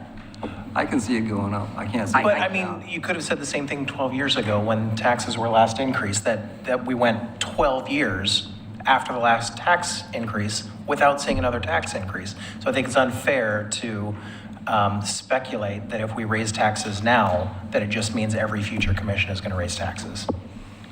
The rate has not gone up in 12 years. The rate. collection has gone up substantially in 12 years. Fair. Yeah. So anyway, thank you. Mr. Conkle. Thank you. So I'm just going to speak in kind of general numbers here, just so as we're talking about tax increase or revenue raisers or a combination of all three. So this is the proposed budget on the left, and at the bottom shows the total structural balance. So in the first year, it's imbalanced to the negative approximately $700,000, okay? So let's just say that would be, 20 cents, right? Because that would raise the 800,000, right? So that would get us a little above. Now, like I said, I'm speaking in generalities here because there's going to be savings. Do you have a cursor that can be pointed to what you're... Okay. 700, okay. There's going to be savings, right? Because we're not going to have 100% FTE vacancy for all 2 years. Projects are going to get delayed. Projects are going to come under budget. Revenue assumptions might go up, But this is just to demonstrate that, raising it a nickel doesn't solve the problem, right? These are the numbers as they are. The second year, in fiscal year 27, we have a structural deficit of 1.2. Okay, so we raised it already to get to the 800, right? So then theoretically the second year we'd be down, 400 grand. Remember that this numbers include under collecting the district. Okay, so if we go to the alternate proposed budget on the far right, and we remove the 892,000, if the district were to collect the 100%, which I imagine they may do in 2 years from now, right? So there's another 800,000 revenue loss that would happen, right? So there's another, 20 cents just to recapture the money lost if the district collects 100%. Okay, so I've heard, what are we going to dedicate this money for? Right? Unless you're going to go a pretty significant tax increase, these are to maintain existing services. There is no, we're going to build you a new park and we're going to add 4 new FTE. This is maintain what we have right now. So I just wanted, I didn't want people I didn't want the committee to think that if we did 10 cents or if we did 15 cents, oh, we're all good and we can add some things back. Just wanted to put the structural deficit in numbers in front of you so that you can look at those negatives relative to the revenue that could be increased. And like I said, for when I look at these, right, why we are comfortable presenting a structurally imbalanced budget, as much as I would love it to be balanced if we started at 0 and our expenditures equaled our revenues. Ideally, that would be where we would want to be, right? We are comfortable because what we see historically, every budget I've ever proposed and that has been approved has been structurally imbalanced because we just see these savings, right? So we're making, what we think are prudent estimates on revenue, and we have to account for every possible expenditure, right? And we typically don't always hit those, right? We come in better, or we end up understaffed. So, like I said, I think these are the worst case scenarios and numbers, but this is more to frame the discussion about what a nickel means or what a dime means. And I just wanted to clarify that it's going to take more than a nickel and a dime and 20 cents if the goal is to add services. This is about maintaining what we have. Yes. I appreciate that context. Can I ask a question? The total structural imbalance amounts, are those per year or Correct. is that? No, it's not cumulative. That is a per year. Okay. So over the 2 years, 2 million. 2 million. Okay, thank you. Yes, Mr. Hunt. Tony, I appreciate your big picture point, but I guess I would quarrel a little bit about if in fact this committee and the commission ultimately did, let's just say, approve an 8-cent increase in the tax rate. Mm-hmm. By my back of the napkin math, that's about $657K for the biennium. I'm sorry, 8 cents? 8 cents. I realize it's not on this, so. Okay. So that's just, I just pull out my calculator, so. For the total for the biennium. Correct. Okay. Yeah. So 8 cents, $657K for the biennium. That would be almost exactly enough to add to the budget. To your point of it actually wouldn't increase services, that would be enough to add to the budget as presented 1 full-time police officer and 1 full-time code enforcement officer for the biennium. Because the total cost of that is $687. So let's say they waited until mid-July to hire, which they would obviously have to. Mm-hmm. So from my perspective, that would actually represent an increase in services from what this budget as presented represents. So we could say to our neighbors, to taxpayers, 8 cents is buying you 2 more pieces of increased livability by having 1 more police officer, here that person is, 1 more code enforcement officer that wouldn't have been hired. Is that accurate? Is that fair? Well, but then I still end up with those structural, those structural imbalances do not move, right? Because essentially you're offsetting your expense with your revenue, so your expenses go up, and so that 709 and that 1.2 do not change in that scenario. So I'm just going to jump in here. What I was saying was I appreciate the context that you've just provided, which is that cutting isn't going to get us to where we need to be, and raising taxes is not going to get us to where we need to be. And in fact, a combination of the both of them probably still won't do that either. So what we need to, we can try our best to move as close as possible to that. And since this committee has indicated that we would like to explore further revenue options, that is what we're going to do tonight. So we heard I don't know if it was a proposal or so we heard a number from Mr. Hunt. If there are any discussion on that. I just have a question for, Yes, Mayor. does that, I was under the assumption that even if we raise the rate, it just keeps us a little more even than we currently are now. I mean, we're still not going to be this. It's going to maybe be this, but it won't be this. Am I correct? I know. I like to use, I just came from Italy. And everybody talks with their hands, If this is 10 cents and this is 400,000, then yes. So. There you go. See? Sure. Yeah. So let's say we freeze it, we keep everything as proposed. Right. Right. And we raise 10 cents. That gap is going to close $400,000 per year. Does that make sense? Yes, I'd rather have a closer gap that's closing than a bigger gap. So it'd go from the 790, you held everything equal, and you added 10 cents, it would go from 790 minus 400 for easy math to 390 negative. Is that kind of what you were asking? Yes. Okay. That's better than what we got. So Okay, in order to continue on this track, we need to contend with the fact that what this is going to result in is that we're simply just going to have less to spend on discretionary things that the commission identifies as a goal. And those, if we want to maintain some sort of stability, it's going to result in cuts to what we as a city commission decide when we get together over the course of 1.5 days is what we want to do beyond the traditional services that we provide. That is what we are contending with.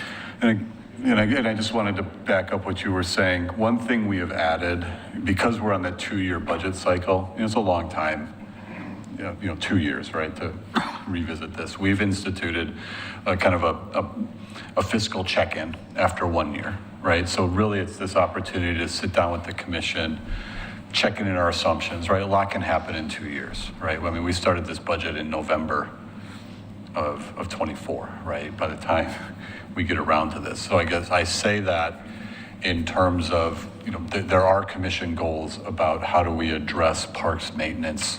We've narrowed down considering options for revenue raisers for deferred maintenance or new parks, right? So I guess I'm saying, I think we are still, in my opinion, and I think Matt's probably as well, we're still in the stage where we can continue to make small incremental adjustments to get to a place where we all need to be, right?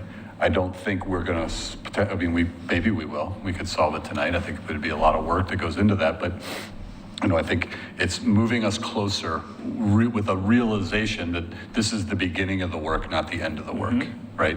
And I think this budget and what's being discussed here buys us that time to have those discussions, in a more broad and thoughtful, not that this isn't thoughtful, a more broad way about what do we really want to do, right?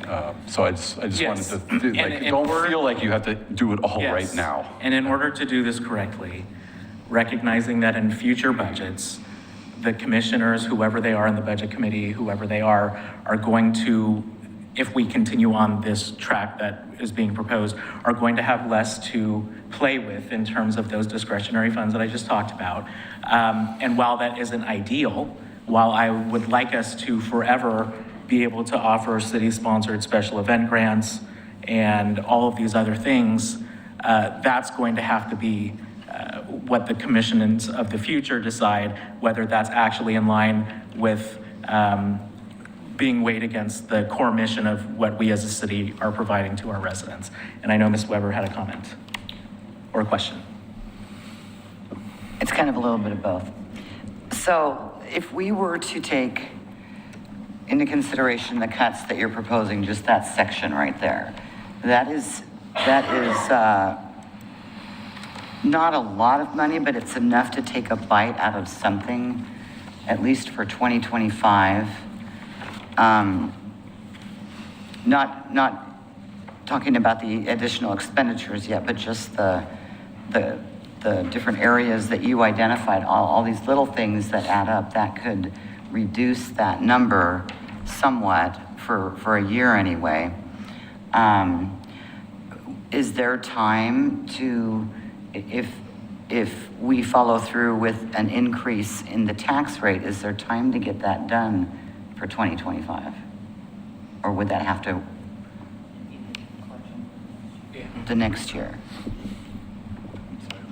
And to increase the tax rate, or? The tax rate, the property tax rate for 2025. We would set it, there'd be a recommendation, the commission would adopt something, we give that to the tax assessor, and then that gets collected with the November 26 property taxes that go out. So then, so then we get those, December, January, right? We get our first, but that's kind of the reason for the 2 months, right? So we start operating July 1.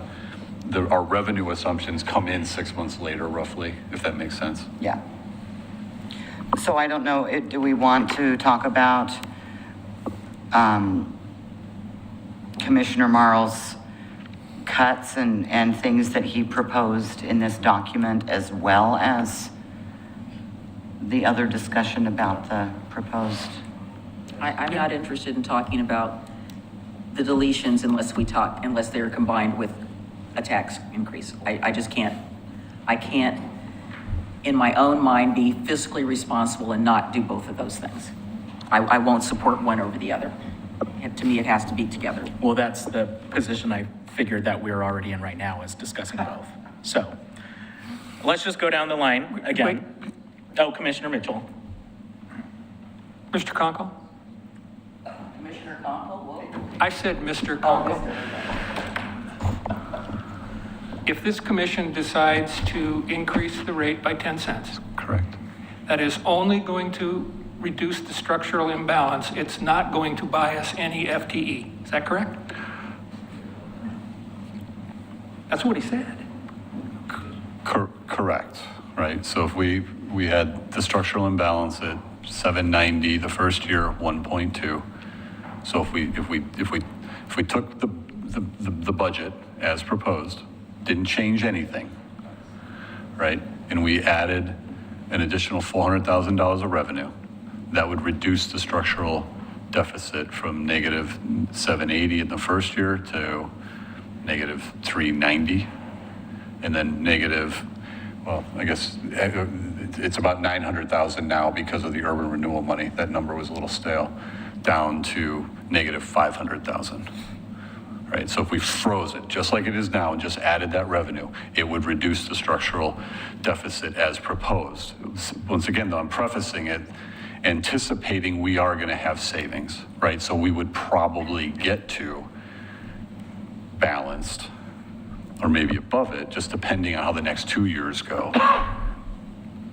Hiring, revenue assumptions, do we give up? Do we do free parking? Right, there goes 200 grand we assumed, right? Or maybe parking brings in 200,000 a year instead of our assumption of 100, right? So I mean, there's just so many moving parts that are going to hit that general fund number. But again, that beginning structural imbalance is assuming that we are going to maintain all of the general fund obligations that past commissions have decided on. That means that we're assuming $250,000 for the following biennium for DEI. That means we're assuming all of this. That's based off of my budget that I gave to you all, frozen.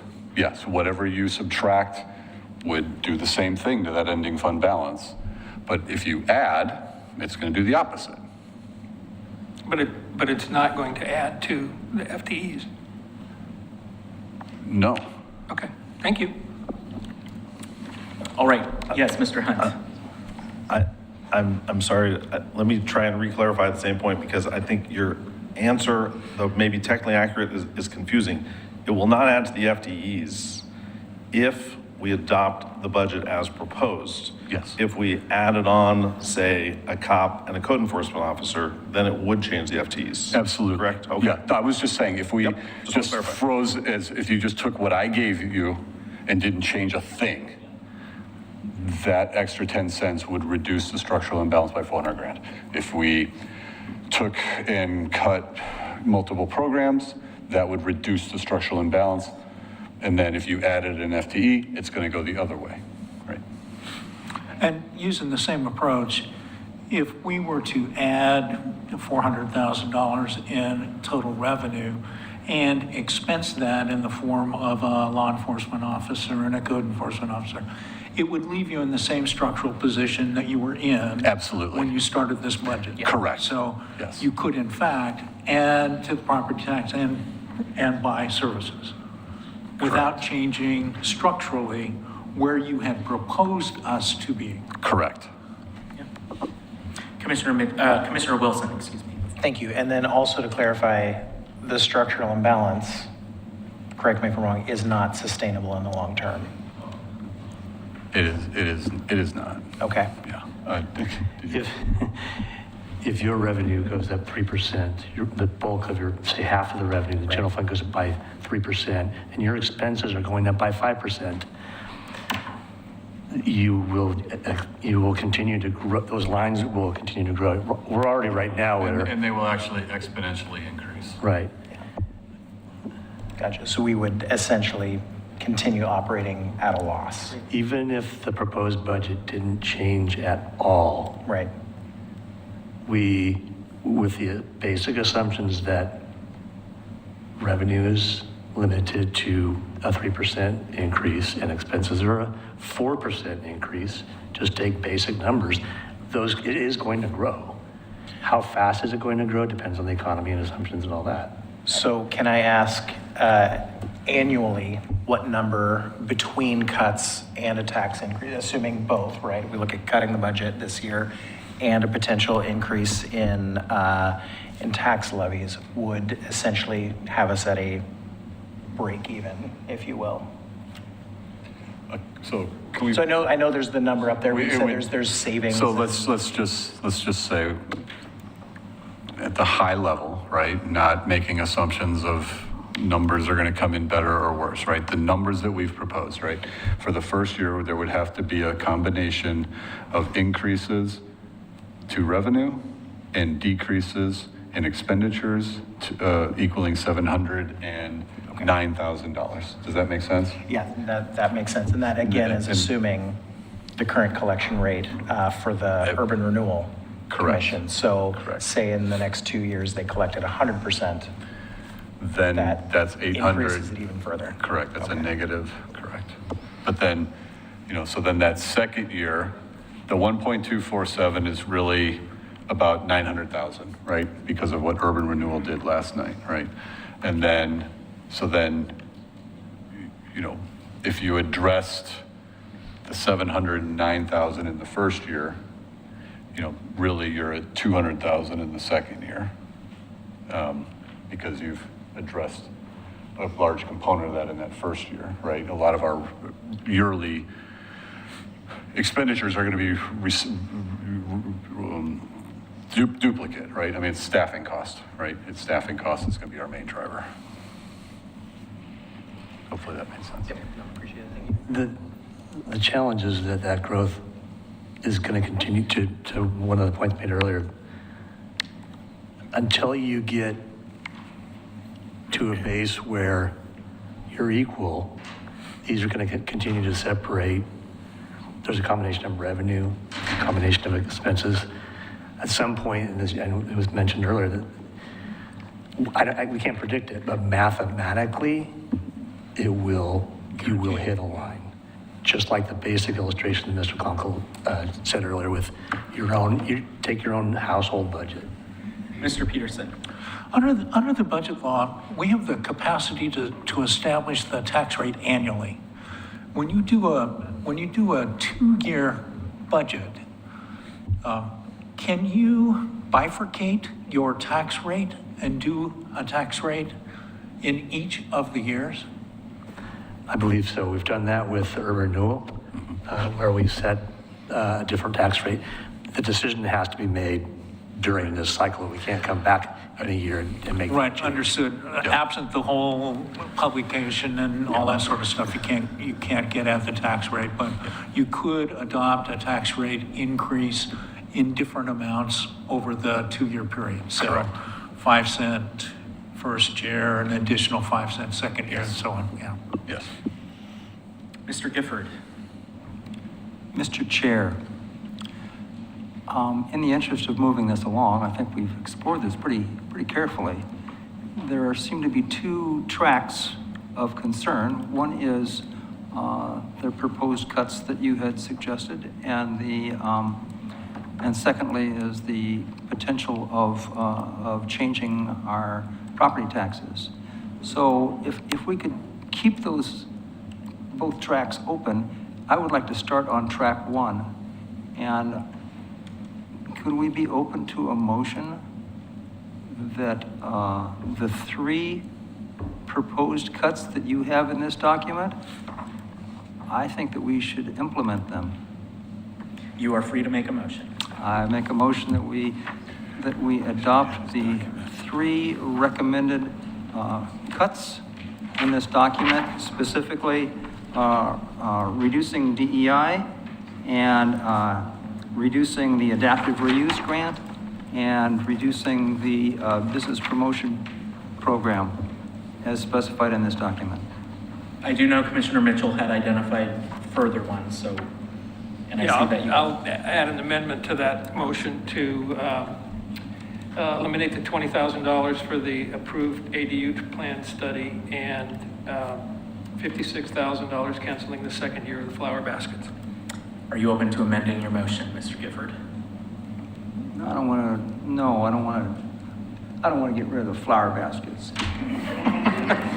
Thank you, William. Okay, so Mr. Gifford has the motion. Is there a second on those 3 items? Is there a second? Well, I will second that. Mr. Wiley, will you please call the roll? Where's the discussion? Well, I didn't hear you interrupting me. I didn't interrupt you. I asked where the discussion I was. expected it. Please. I think we're doing this in the wrong order. We need to look at the tax rate first, and then the cuts or the changes second. So a motion has been made. Are there any other comments? Yes. I would support a motion now for the second 2, the reducing the business promotion programs and reducing the, and reducing the adaptive reuse grant.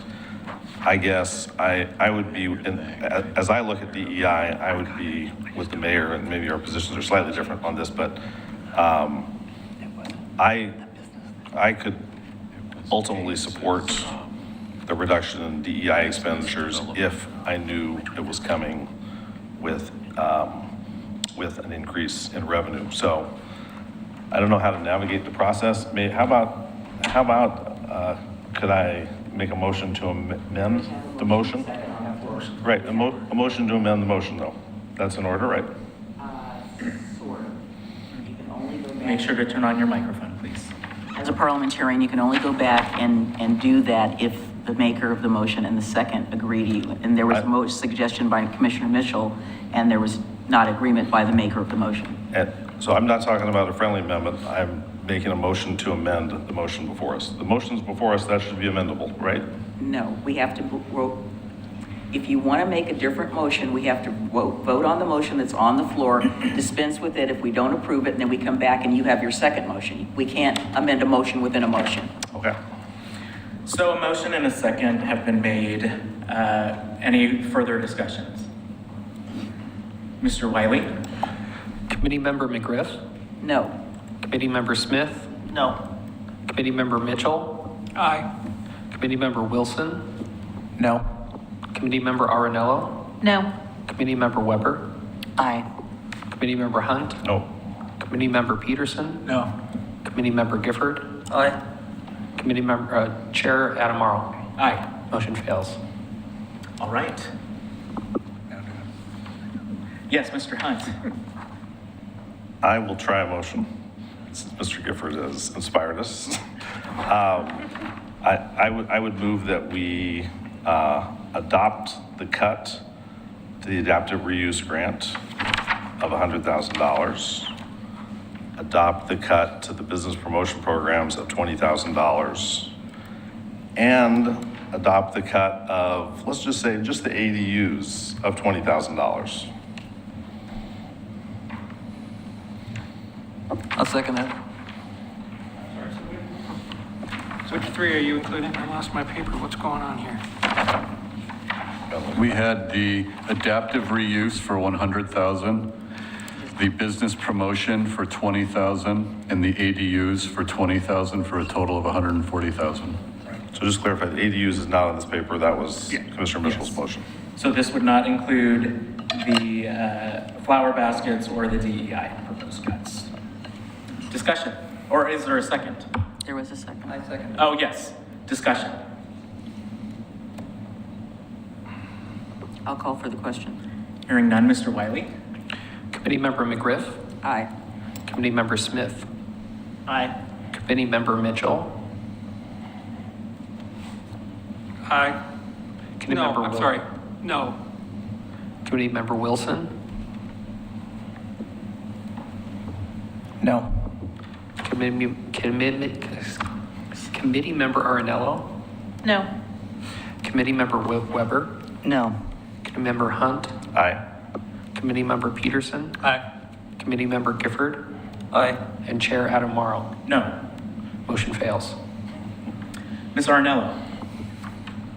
I think right now we're struggling to assess our overall goals here and whatever revenue we might want. So I might encourage us to take it line item by line item and perhaps mix discussion with cuts and a potential revenue increase. So we may have a more balanced discussion on what we're giving up versus what we can potentially bring in. I appreciate that. And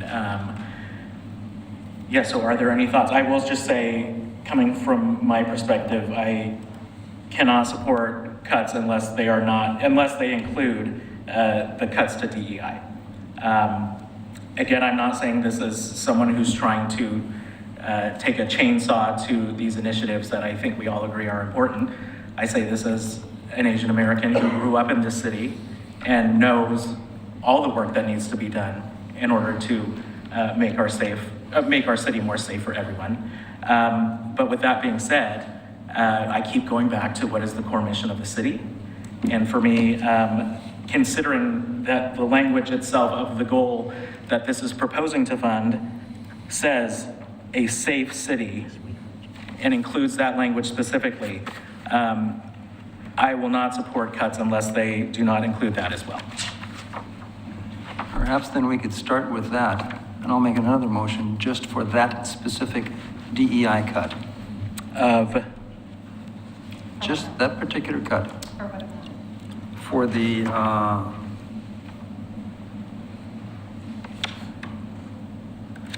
from 250,000 to 125,000, so that's 125,000. Was that a motion? That is a motion. Second. All right, discussion. At some point, we had mentioned that some of that money was not just for the DA program, but for staff retention. Correct. Can you what's the budget for staff retention versus the DEI consultant? They're intertwined? This was a proposed funding based on the commission goal setting. We haven't gone out for an RFP. We put together what we believed was a scope of work based on the stay survey and what we heard from the commission. So it's kind of a circular thing here. We came up with an estimate, but we're going to do the program to whatever is approved in the budget. So it's hard for me. There were so many components to it to on the fly say, okay, if we went down to 125, what are you going to cut? I couldn't tell you that right now, because really it's conceptually what we wanted to achieve through the program that then we would refine through an RFP and a scope of work. No, that's I fair. can't Thank you. say specifically, but essentially we will do our scope of work in RFP to whatever the commission approves, whether it's this item or another item. Thank you. Further discussion? Commissioner Wilson. I just want to say again, I think we're doing this in the wrong order. I think we need to be looking at if we're going to have a discussion around raising the tax rate, we need to talk about what would we be willing to consider if we're looking at a tax rate. Once we have that number, then we look at, okay, what do we need to look at cutting? I think we're doing this backwards. I totally agree. I would just say that I think for me, I have a hard time talking about how much we want to raise until we identify how much we're willing to live without. So the way I'm looking at it is we're saying we'll cut this, and then what do we need to raise taxes by? I'd rather have the conversation, what are we okay? What do we want to discuss raising taxes by? And then saying, well, now what do we need to cut? right, and I guess my point is just that I think it should be the opposite. Mr. Conkle. Sorry, just, so you all have the cut proposal in front of you. You have the tax proposal in front of you, right? So if you look at DEI,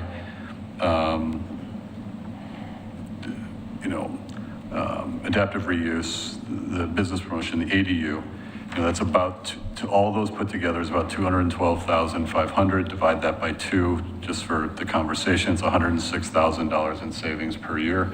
10 cents would be $410,000. That's a net of $516,000. So just trying to keep the cumulative thought of what I'm hearing in terms of cuts versus revenue discussion, right?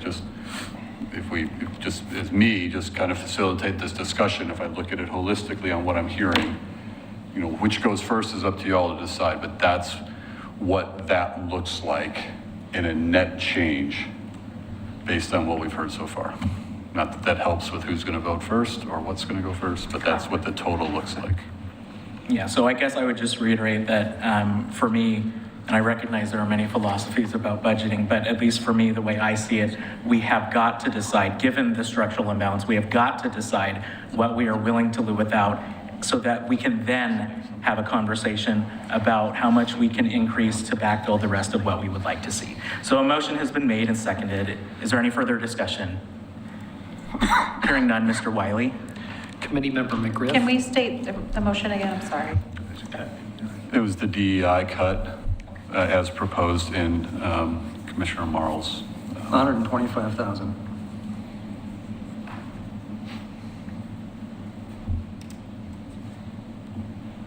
Committee Member McGriff. No, and obviously the reason that I don't support this is because I realize it's half is better than none, but we are sending a message to our committee that was just up here and the things that they want to do. And many of you who've lived here, maybe not as long as I have, understand that we have some systemic problems in this community that we need to solve, and we're starting to do that. So I have to vote no. Committee Member Smith. No. Committee Member Mitchell. Aye. Committee Member Wilson. No. Committee Member Arnello. Yes. Committee Member Weber. Aye. Committee Member Hunt. No. Committee Member Peterson. Yes. Committee Member Gifford. Aye. And Chair Adam Marl. Aye. Motion passes. All right. So we have one thing behind this. I'll move to reduce the adaptive reuse amount from 300,000 to 200,000. Is there a second? Second. Discussion? Call for the question. Mr. Wiley? Committee Member McGriff? No. Committee Member Smith? No. Committee Member Mitchell? Aye. Committee Member Wilson? No. Committee Member Arenello? No. Committee Member Weber? Aye. Committee Member Hunt? Aye. Committee Member Peterson? No. Committee Member Gifford? Aye. Committee Chair Adamaro? Aye. Motion fails 5-0, 5-5. 5-5. or 5-5, excuse me. Tie. Well, let's come back to that one. Okay. Would someone like to make another motion? Ms. Arnello? I move to potentially reduce the CIC budget by $30,000 and maintain the $60,000 per year. The Neighborhood Association advertising budget line item. I think we need to maintain what we've given them last year. What was that again? Reduce CIC by 30,000. The request is? The request is, So yeah, you're going the from request 60 this year was an additional 30. And you're going for 60 Yeah. in addition to what they already maintain- have? No. My proposal is to maintain what they are currently getting as biennium, which is 60,000. So you're proposing to cut the whole thing? Right now, the CIC receives $60,000 over the biennium. Right. The budget proposed an additional $30,000 for a Right, total okay. of 90. 90, okay. She's proposing to remove the $30,000 in the budget and go back to what's currently budgeted for the current biennium, which is $60,000 total, $30,000 per year. Yes. Yes. Is there a second?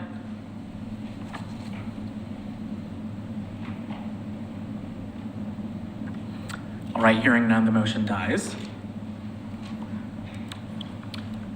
Mr. Chair, I'd like to make a motion to reduce the business promotion program from $250,000 to $230,000 for a net savings of $20,000 in the general fund. I didn't quite hear all that. I It's know, his fine. third cut. Is there a second? Second. Discussion?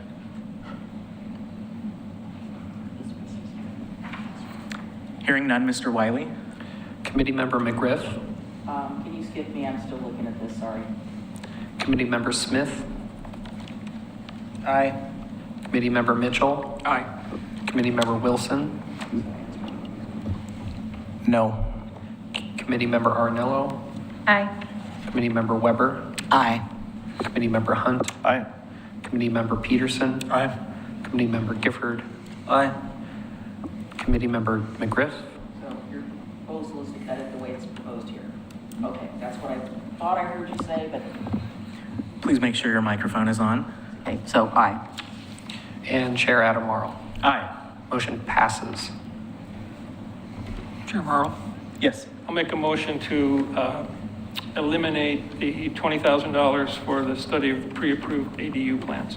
Second. Discussion? Hearing none, please call the roll. Committee Member McGriff? Aye. Committee Member Smith? Aye. Committee Member Mitchell? Aye. Committee Member Wilson? Aye. Committee Member Arenello? Aye. Committee Member Weber? Aye. Committee Member Hunt? Aye. Committee Member Peterson? Aye. Committee Member Gifford? Aye. And Chair Adamaro? Aye. Motion passes. Chair Morrow? Yes. I'll make a motion to eliminate the second year of the flower basket program for a savings of $56,000. Second. Discussion?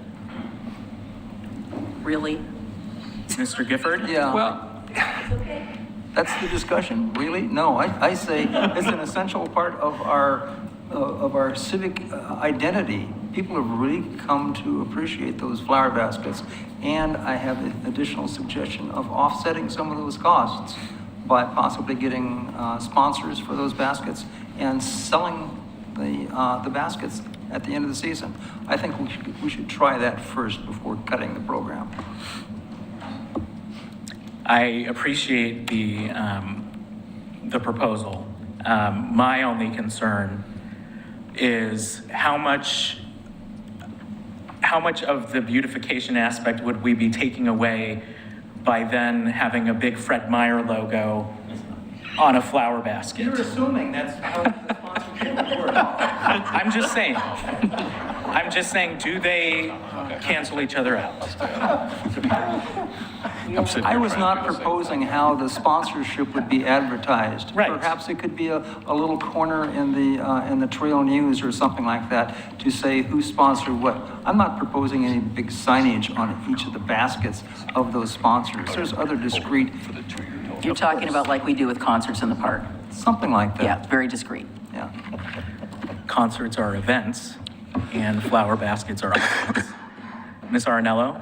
While the NASCAR option isn't exactly what I was picturing either, I know it would take a tremendous amount of staff time to track down, find, and secure those sponsors. So I think that's something to consider, but good outside of the box thinking. I'm not Yes. opposed to. Further discussion? Hearing none, please call the roll. Committee Member McGriff? No. Committee Member Smith? No. Committee Member Mitchell? Aye. Committee Member Wilson? Aye. Committee Member Arinello? Aye. Committee Member Weber? Aye. Committee Member Hunt? Aye. Committee Member Peterson? No.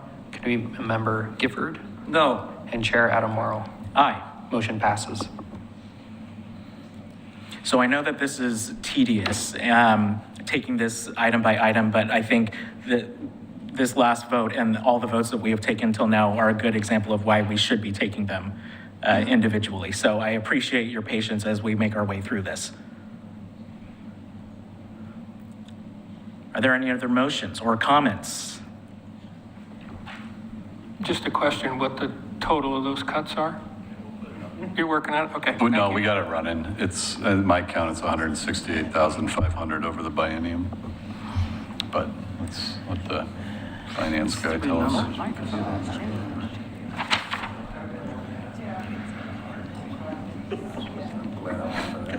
But remember, the 125 for the DEI is only 58% general fund eligible, so it's 72,500.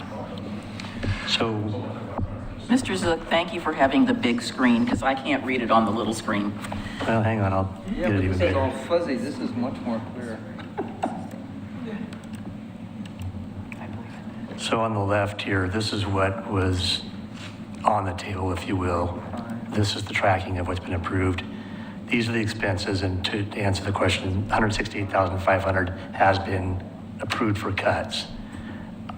What I'm doing here is I've also included what has already been shown, or already been determined, which is that the Urban Renewal Commission last night approved a levy to the favor of the general fund in the second year of 287,000. So these numbers are biennial numbers. And so the cumulative total of the reduced cuts and the urban renewal gain, if you will, to the general fund is 455,000 right now. And that does reflect the 72,000 savings to the general fund, even though the motion was for 120. Yeah, well. So the difference, as part of the budget that's going to be approved, we'll bring that back. We will reallocate those funds back to the dedicated funds, like the building department for their staff, the utilities for their staff, because we did the DEI based on an FTE count, and we charged it back to the departments from where those staff came from, which is why there's a proportion there.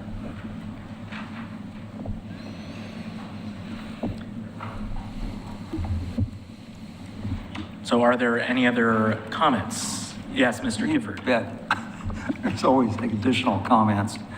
Because the second half of your presentation here was for expenditures. And you had proposed $10,000 increase for overtime. What I'm not clear on is if we fill those positions, do we still need the overtime? Not at that level. not at that level, so I'm not going to make a motion regarding that. We're going to eat that. But $430,000 for an additional police officer? Does that sound like the right estimate? I would make a motion that we allocate 423. 430,000? He rounded up. Yeah, It's fine. 430 It's is fine. close. Yeah, It's no. for an additional police officer. So I'd make that motion. Second. So a motion has been made and seconded. Can you just read that bottom line net change for us? 455,500 in this, as demonstrated right here. All right. 450 or 460? Sorry, I was 455. just at the eye doctor the other day. We put the new screen on hold because the budget is still here. All right, so a motion has been made and seconded to add at the amount of $430,000 an additional police officer in the budget. Is there any further discussion, Mr. Hunt? I do, based on all the discussions we've had about sequencing of motions, I do think, I'm going to oppose this motion because I just think this one is out of sequence. I think we've dealt with the proposed cuts that Commissioner Mitchell and Commissioner Marl proposed. I supported all but one of those. I think we need to get to the add backs. I think that would be better as one motion. And especially if we are truly going to consider increasing the tax rate, I think that motion, the only way to sell it to your constituents is to have it tied directly to the tax rate increase. Tax rate increase X is going to go into FTE1 and FTE2. So I just think, I support the intent. I just think it's out of order right now. I'll remove my second. I'll remove the motion. Thank you. So in the interest of moving things forward, I want to talk about what we just mentioned, the tax rate increase, and so I'll be the first person to talk about it. So Mr. Conkle, as we were looking again, this like structural imbalance, correct me if I'm wrong, I think you said something along the lines of like a nickel's not going to do it, a dime's not going to do it. So I'm going to propose that we look at a tax rate increase of 20 cents per thousand. 20? 20. Is there a second? And the reason for that is looking at our extreme structural imbalance within the city and with the idea if we're talking about hiring another officer at $220,000 a year. Commissioner Mitchell, did you have a comment? Well, I had a question. The projected beginning Mr. fund Mitchell, can you balance- hang on? He made a motion, so in order for us to have discussion, we actually really need a second. I don't agree with it, but I'll go ahead and second it for the purposes of discussion. Okay.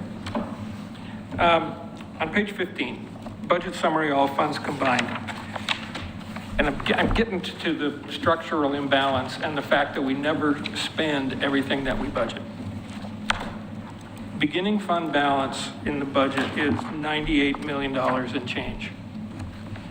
Do you know what, 2 years ago, what we projected that beginning fund balance would be? 6 million, approximately. How much? 6.1 million. 6? Yes. Wait, he's talking about the beginning fund, he's talking about that, 98. Oh, are you talking you're not talking the general fund alone?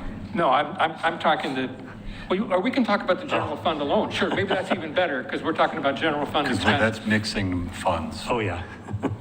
The number you had, you were looking at the 98 million, the top. I'm looking at, that's the total. The top Okay, beginning fund so, what are we projecting our general fund beginning fund balance this year It's to start the new budget? It's about What I'm trying to get at. 12 million, roughly. If that number is substantially higher than what 2 years ago we thought it would be, isn't that basically how much we underspent the budget? Not necessarily. Consider that after the city's budget was adopted, the Urban Renewal Commission lowered the tax levy, which gained to the city's budget about 1.6 million in one-time revenue right there. Okay. So that's why it goosed that number, That's jumped that a number big little part bit. of that. Okay, well, let's just subtract it out then. Okay. What I'm trying to get at is a structural imbalance sounds really bad. But the fact is, we're never going to spend what's in that budget. We're going to have projects that don't happen on time, as you said. We're going to have unfilled positions. So I guess I don't get the point of trying to reduce that unfunded balance, beyond some reasonable number,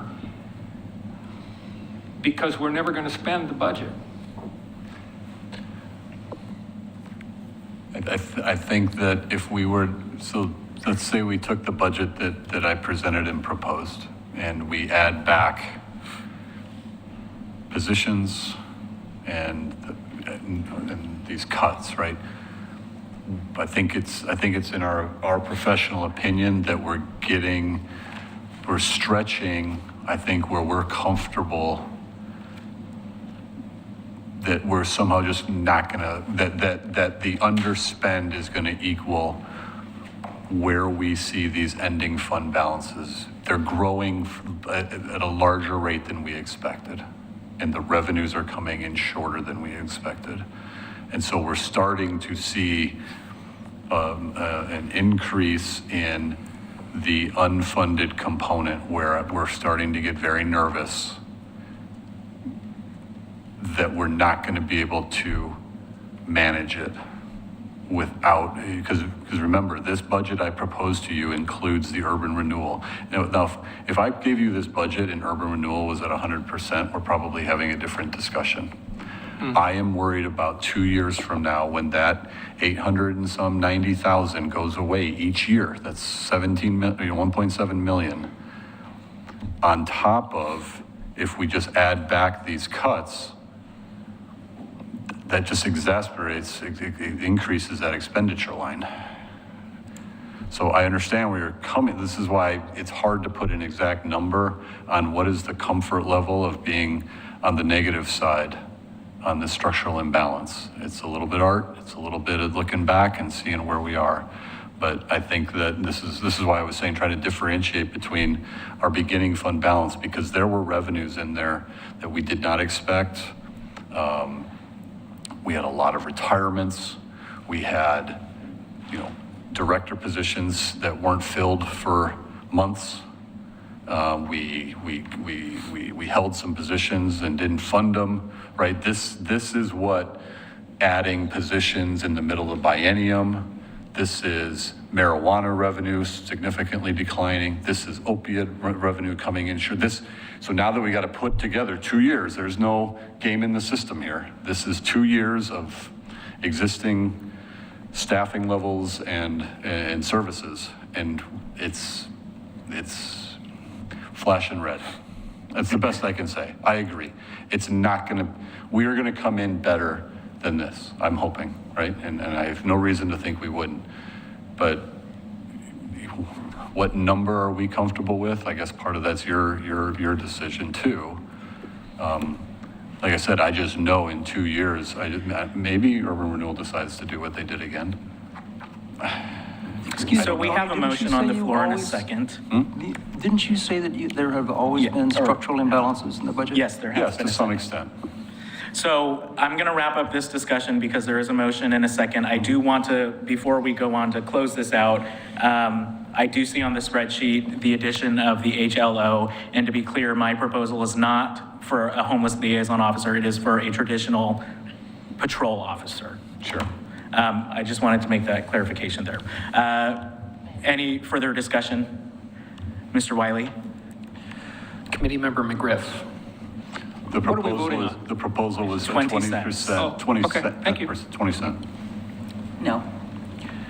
Committee Member Smith. No. Committee Member Mitchell. No. Committee Member Wilson. No. Committee Member Arenillo. No. Committee Member Weber. No. Committee Member Hunt. No. Committee Member Peterson. No. Committee Member Gifford.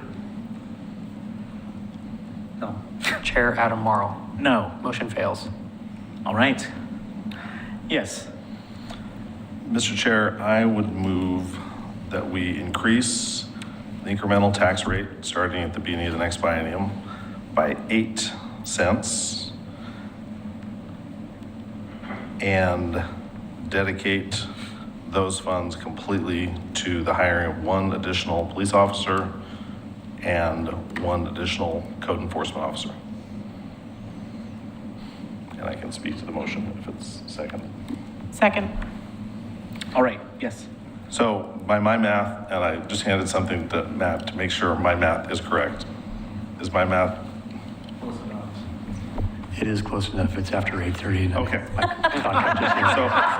So by my math, 8 cents yields $657K for the biennium. Hiring those 2 additional staff, if they start on July 1, which obviously they're not going to, but that would be $430K for a police officer and $257K for the code enforcement officer. So total is $687. So we're generating $657. 100% of those goes to those 2 new positions, which would be new FTE beyond the budget as proposed. That then would allow that $168,000 that we just saved by that whole series of motions to go 100% toward that structural deficit. My question, Mr. Morrow, is... Yes, please. Those are not new positions. We're putting those positions back. They're not new. Right. We're continuing those positions. Yeah. They don't exist in the budget as proposed. Correct. So Fair? You agree with that? Well, they're And they're currently vacant. vacant. But they will go away with the budget as proposed? Yes. Okay, thank you. But they're not new. Yeah, I don't know if I'd call it adding an officer as opposed to just maintaining status quo. I guess, Mr. Chair, I would just be careful with our language, because I think if I'm John Q. Public out there, maintaining status quo feels like maintaining the officers and code enforcement staff we have on the street, as opposed to hiring 2 new people in the new biennium who will supplement those currently on the street. So it may be a distinction without a difference, but I think in terms of selling this, 100% of those dollars are going to hire these 2 key livability positions that wouldn't otherwise exist but for the budget. And it would not include restoration of the record specialist or the part-time code parking. It was parking. Yes. So just to clarify that. Mr. Gifford. And to clarify, I'm not quite sure who we need to sell it to. It's not like it's going to be voted on. You're thinking about how the commissioners would defend themselves? It's going to be voted on by the commission. Okay. So a motion has been made, and I believe that, yes, It there was was a a second, second. yes. Do you have a further Yeah. comment? Please. No, not a comment. I just wanted to ask a question.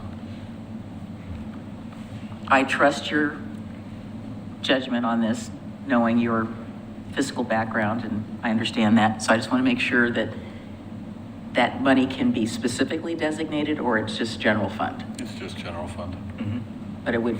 But the direction would be, if the commission supports that recommendation from this budget committee, we could say, and we want it to go to X. Is that? I think that's You're approving the budget with those funds and those positions. Okay, that's what I wanted to be sure of. But Okay. next, but it's Yeah. it's as good until the next vote. Okay, thank you. That's, Yes. So I will just say, like I've mentioned in the past, I've had a hard time with increasing taxes because they go to the general fund and they can be used for whatever in future biennia. However, given the very clear direction of what we're saying this is for, I will leave it to those future commissioners if they want to dare touch that and cut that from the police budget and see how that goes for them. So I will be supporting this. okay, out there in the ether, you've been challenged. Mr. Wiley, please call the roll. Committee Member McGriff. Aye. Committee Member Smith. Aye. Committee Member Mitchell. I like how what we're doing, but I don't like how we're getting there, but I'll vote yes. Committee Member Wilson. Aye. Committee Member Arenello. Aye. Committee Member Weber. Aye. Committee Member Hunt. Aye. Committee Member Peterson. Aye. Committee Member Gifford. No. Chair Adam Marl. Aye. Motion passes. All right. Mr. Chair, you know that one of the things we're going to hear about, particularly because there's some other increases coming around for water possibly in the future and those sorts of things, we're going to hear about people telling us they're on a fixed income. So my response is going to be, I'm on a fixed income. So I understand that, but again, I think that this group is trying to be fiscally responsible to maintain services that our community has come to expect, and sometimes that is going to require a little bit of a hard decision. I appreciate that. Yes, thank you. Thank you, Tier Chair. 1 PERS, but nonetheless, I appreciate that. Further comments? I don't think that was very good. Okay.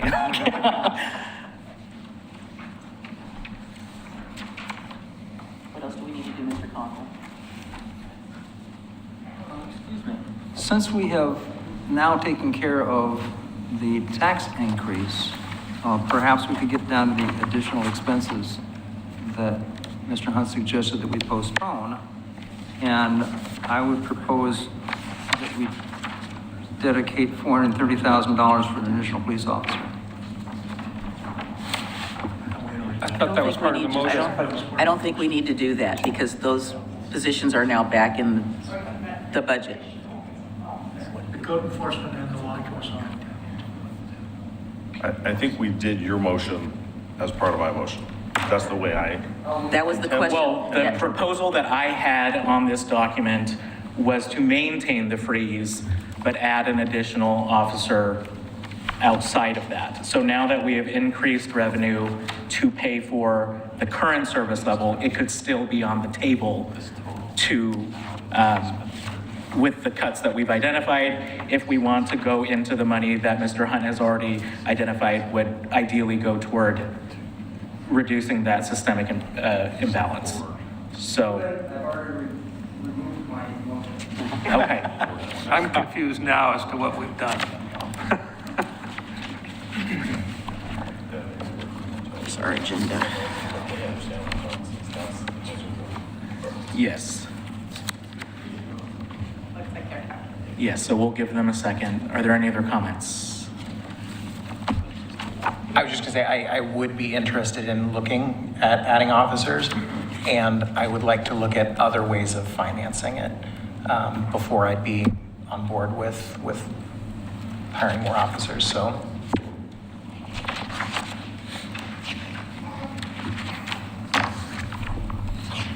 So, Mr. Conkle and Mr. Zook, we were looking for some clarification.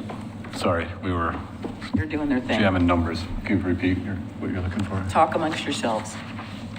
Mr. Hunt, I believe, had a clarifying question. I think it was just I think we're just wanting to hear from you all what your understanding is of what we've done in terms of you are moving forward on police and on code enforcement.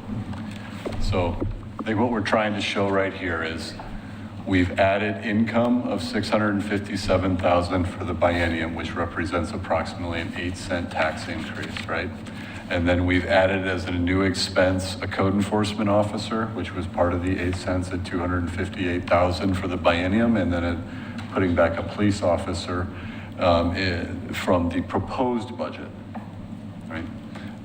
At 423, so that's 10, 11, 5, 8, 680, 681 in new expenses for those two positions over the biennium against a tax rate increase of revenue, additional revenue of 657. That's what I understood. Can I ask one more call? Yes, please. Thank you, Mr. Chair. So do you need any further action from us to add that FTE for the code enforcement officer and the police officer back? I don't believe so. Okay, that's what I thought. Yeah. And I guess I would just, I think everyone understands this, right? There's a code and a police officer added back from my proposed budget. Right. Yes. There is zero increase in FTE from the existing budget we're working under today. Okay, just wanted to make sure everybody understood. I didn't hear the second part of that. That there is a 0 FTE increase from today's budget that we're working in right now in this biennium. Understood. Okay, thank you.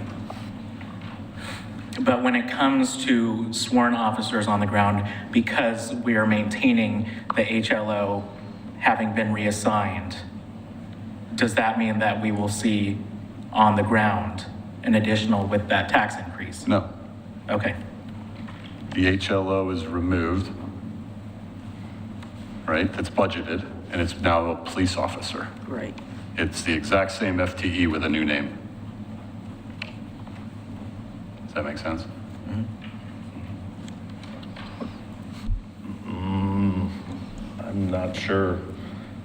Your budget as proposed,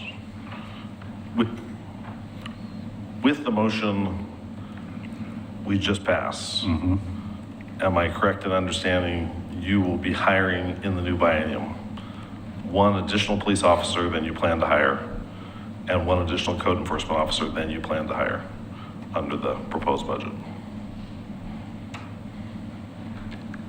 Under the proposed budget. Right. Correct. Thank you. Right. Yes. Okay, so then under the proposed budget, the code enforcement officer number of $10,000 was meant for additional overtime. Correct. That goes But now we've changed it to a $258,000 number for the person. So it wasn't a person, it was just overtime.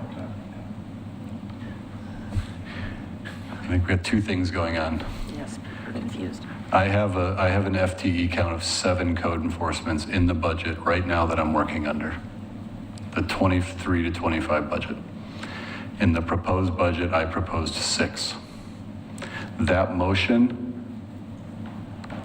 maintains us at 7. Okay?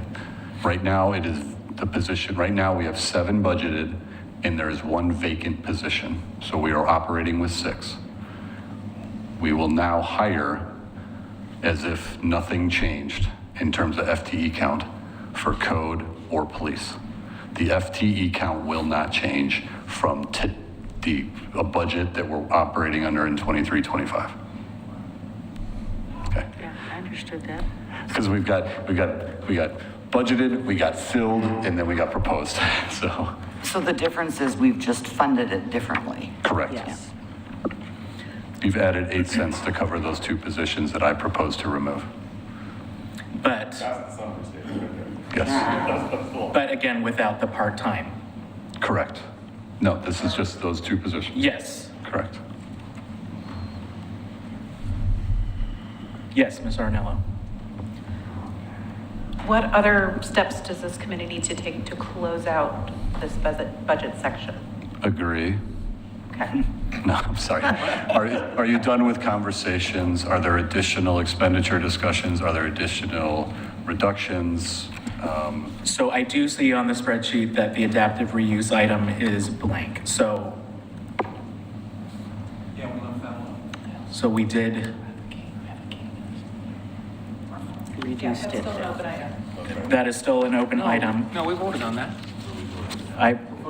Oh, since we have had further discussion now about revenue, if there is a motion on that, please come forward. Mr. Chair, I don't know what we can do. since I believe that motion failed before we added new revenue, right? Yes. I'd be willing, just for sake of discussion, to propose that we reduce the adaptive reuse grant by $100,000. Second. Why?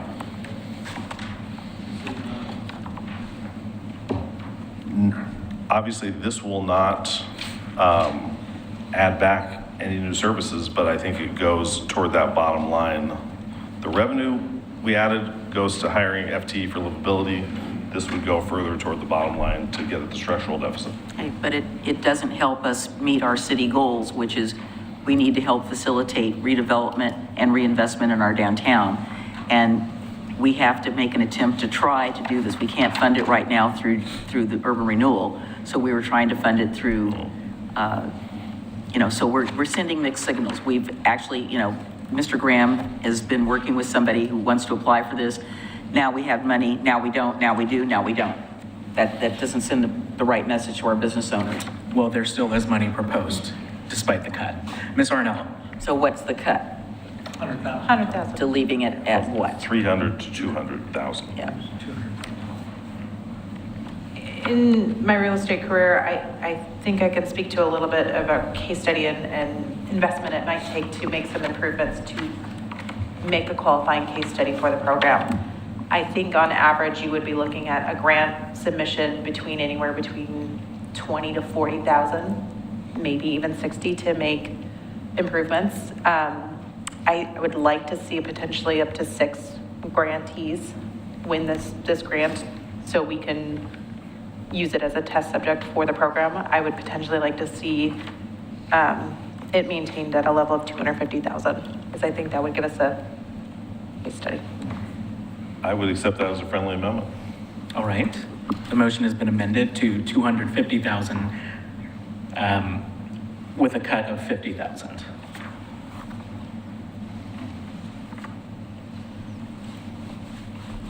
I will second. Oh, Ms. Arnell. We have a motion and a second.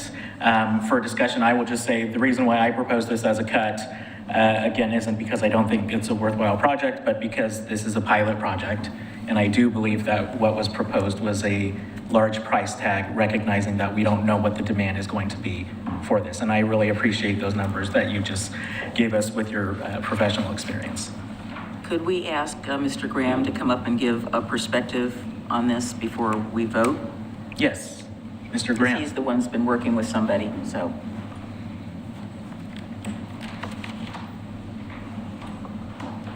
It may change your minds either way. Was there a question? Yes, We're my not just going to question is- pontificate if my developers question- are going to apply for money. My question is this going to help our efforts or is this going to hurt our efforts in terms of what people have asked about what they want to apply for? That's my question, because I don't know exactly, the persons that I know that downtown has talked to, I don't know exactly what their proposals are because he's the only one that's been talking to them. I'm just interested in knowing. I'm not particularly excited about tailoring a program for one potential I'm not either. applicant. Yes. I said several people have talked to him.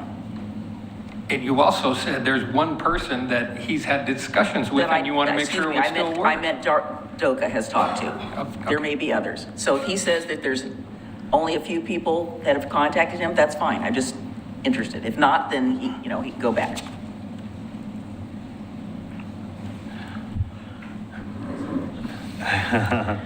Well, there have been several people I have been talking with. On average, keeping in mind that the cost of rehab and everything is going up. And as with the tariffs, if the tariffs hit, they will go up even further. So those rehab jobs that people have been talking with range anywhere between $70,000 to $100,000.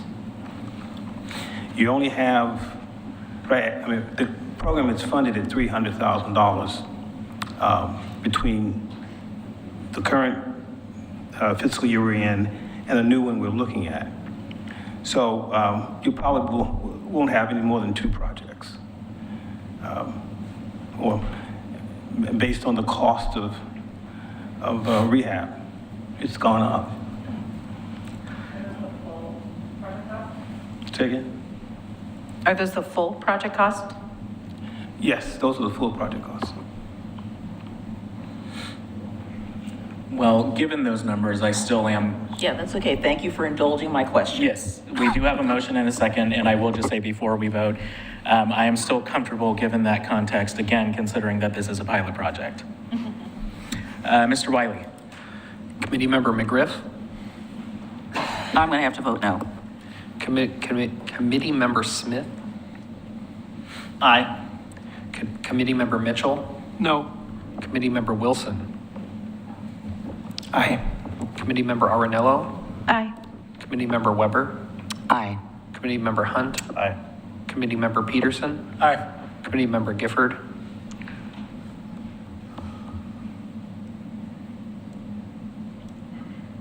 No. and Chair Adam Marl. Aye. Motion passes. All right, colleagues, so we have addressed all of the things on the spreadsheet. Unless there are any other suggestions, we have talked about revenue, we have talked about cuts. The next thing that we will do is this will go to the City Commission for adoption. Yes, Mr. Peterson. Do you actually need a motion? I'm going to make one for recommendation from the Budget Committee to the City Commission. To adopt the Yes. budget as revised and Yes. and to Yes. establish this tax rate. Yes, we actually do need a motion. Mr. Conkle. I think what we'd like to do, maybe if it's a preliminary, because we'd like to take this back, clean up the budget, reallocate funds based on what's been proposed, the changes, so that we can come back with a clean budget document. I guess I didn't want to assume that if you make a motion and we're done tonight, we'd love to come back. Oh, I would assume it. I assumed it. I mean, if they want to, I suppose they can. Absolutely not. Okay, never mind. Here's why. Here's why. The complexity of taking out the 125,000 DEI affects about 7 or 8 funds. Yeah. In order to calculate that and give you a number to approve into motion and not screw it up, takes time. Okay. I do not want to take the time right tonight to do that because there's a lot here. And we're going to have to run it back through and get you both the number to approve for the budget and the motion for the tax rate. You come back here next week, we will have that teed up and it takes 15 minutes. All right, so we do have an additional meeting already on the books for next week. Mr. Hunt. Is it possible that that meeting could be done completely by Zoom? The 5 minute down.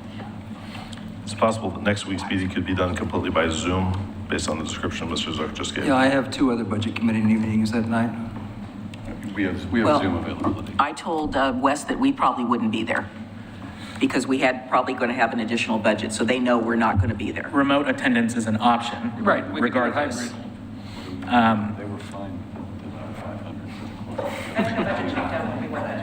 I What was that? think a budget shakedown would be worth it to make sure. Yes, I agree, and that's why I did not want to make a final motion tonight. But I will accept a motion to adjourn until, Can I ask? So move. Recess.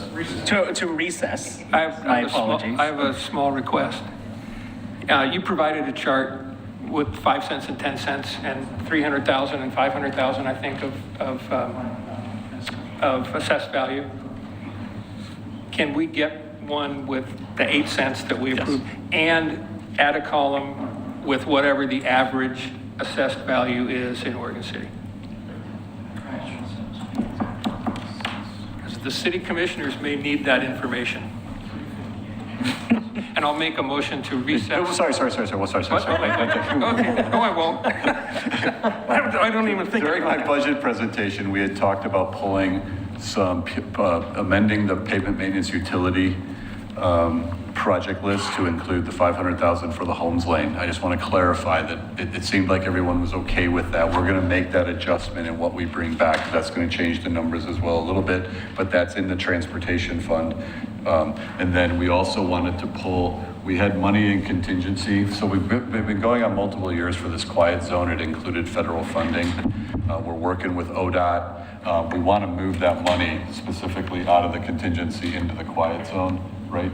And this is going back to like ARPA days, some of this money that we essentially put in the general fund, but we've been carrying over in transportation. So we're just moving it so that, because we're actually starting to do some work finally with ODOT. I know, exciting, isn't it? So this is just me letting you know that we're going to make these changes. If you have any concerns, let me know. But really, this is moving money that's there in transportation so that we can expend it within the next 2 years. I will accept a motion to adjourn, to recess. Move to recess. Mr. Chair. Move to, So In light of Mr. Gifford's concern, and since we're both on the West Advisory Committee, I suspect this meeting we have next week hopefully shouldn't take more than 15 or 20 minutes. So we can still make our other meeting. You have two? Well, I don't know how you're going to be Wes here and the other place. Well, this one was on the books. Yeah. I'll move You're for over. recess until May 15th at Second. 6 PM. Second. All those in favor, please say aye. Aye. All opposed, all abstained, motion passes. We are recessed.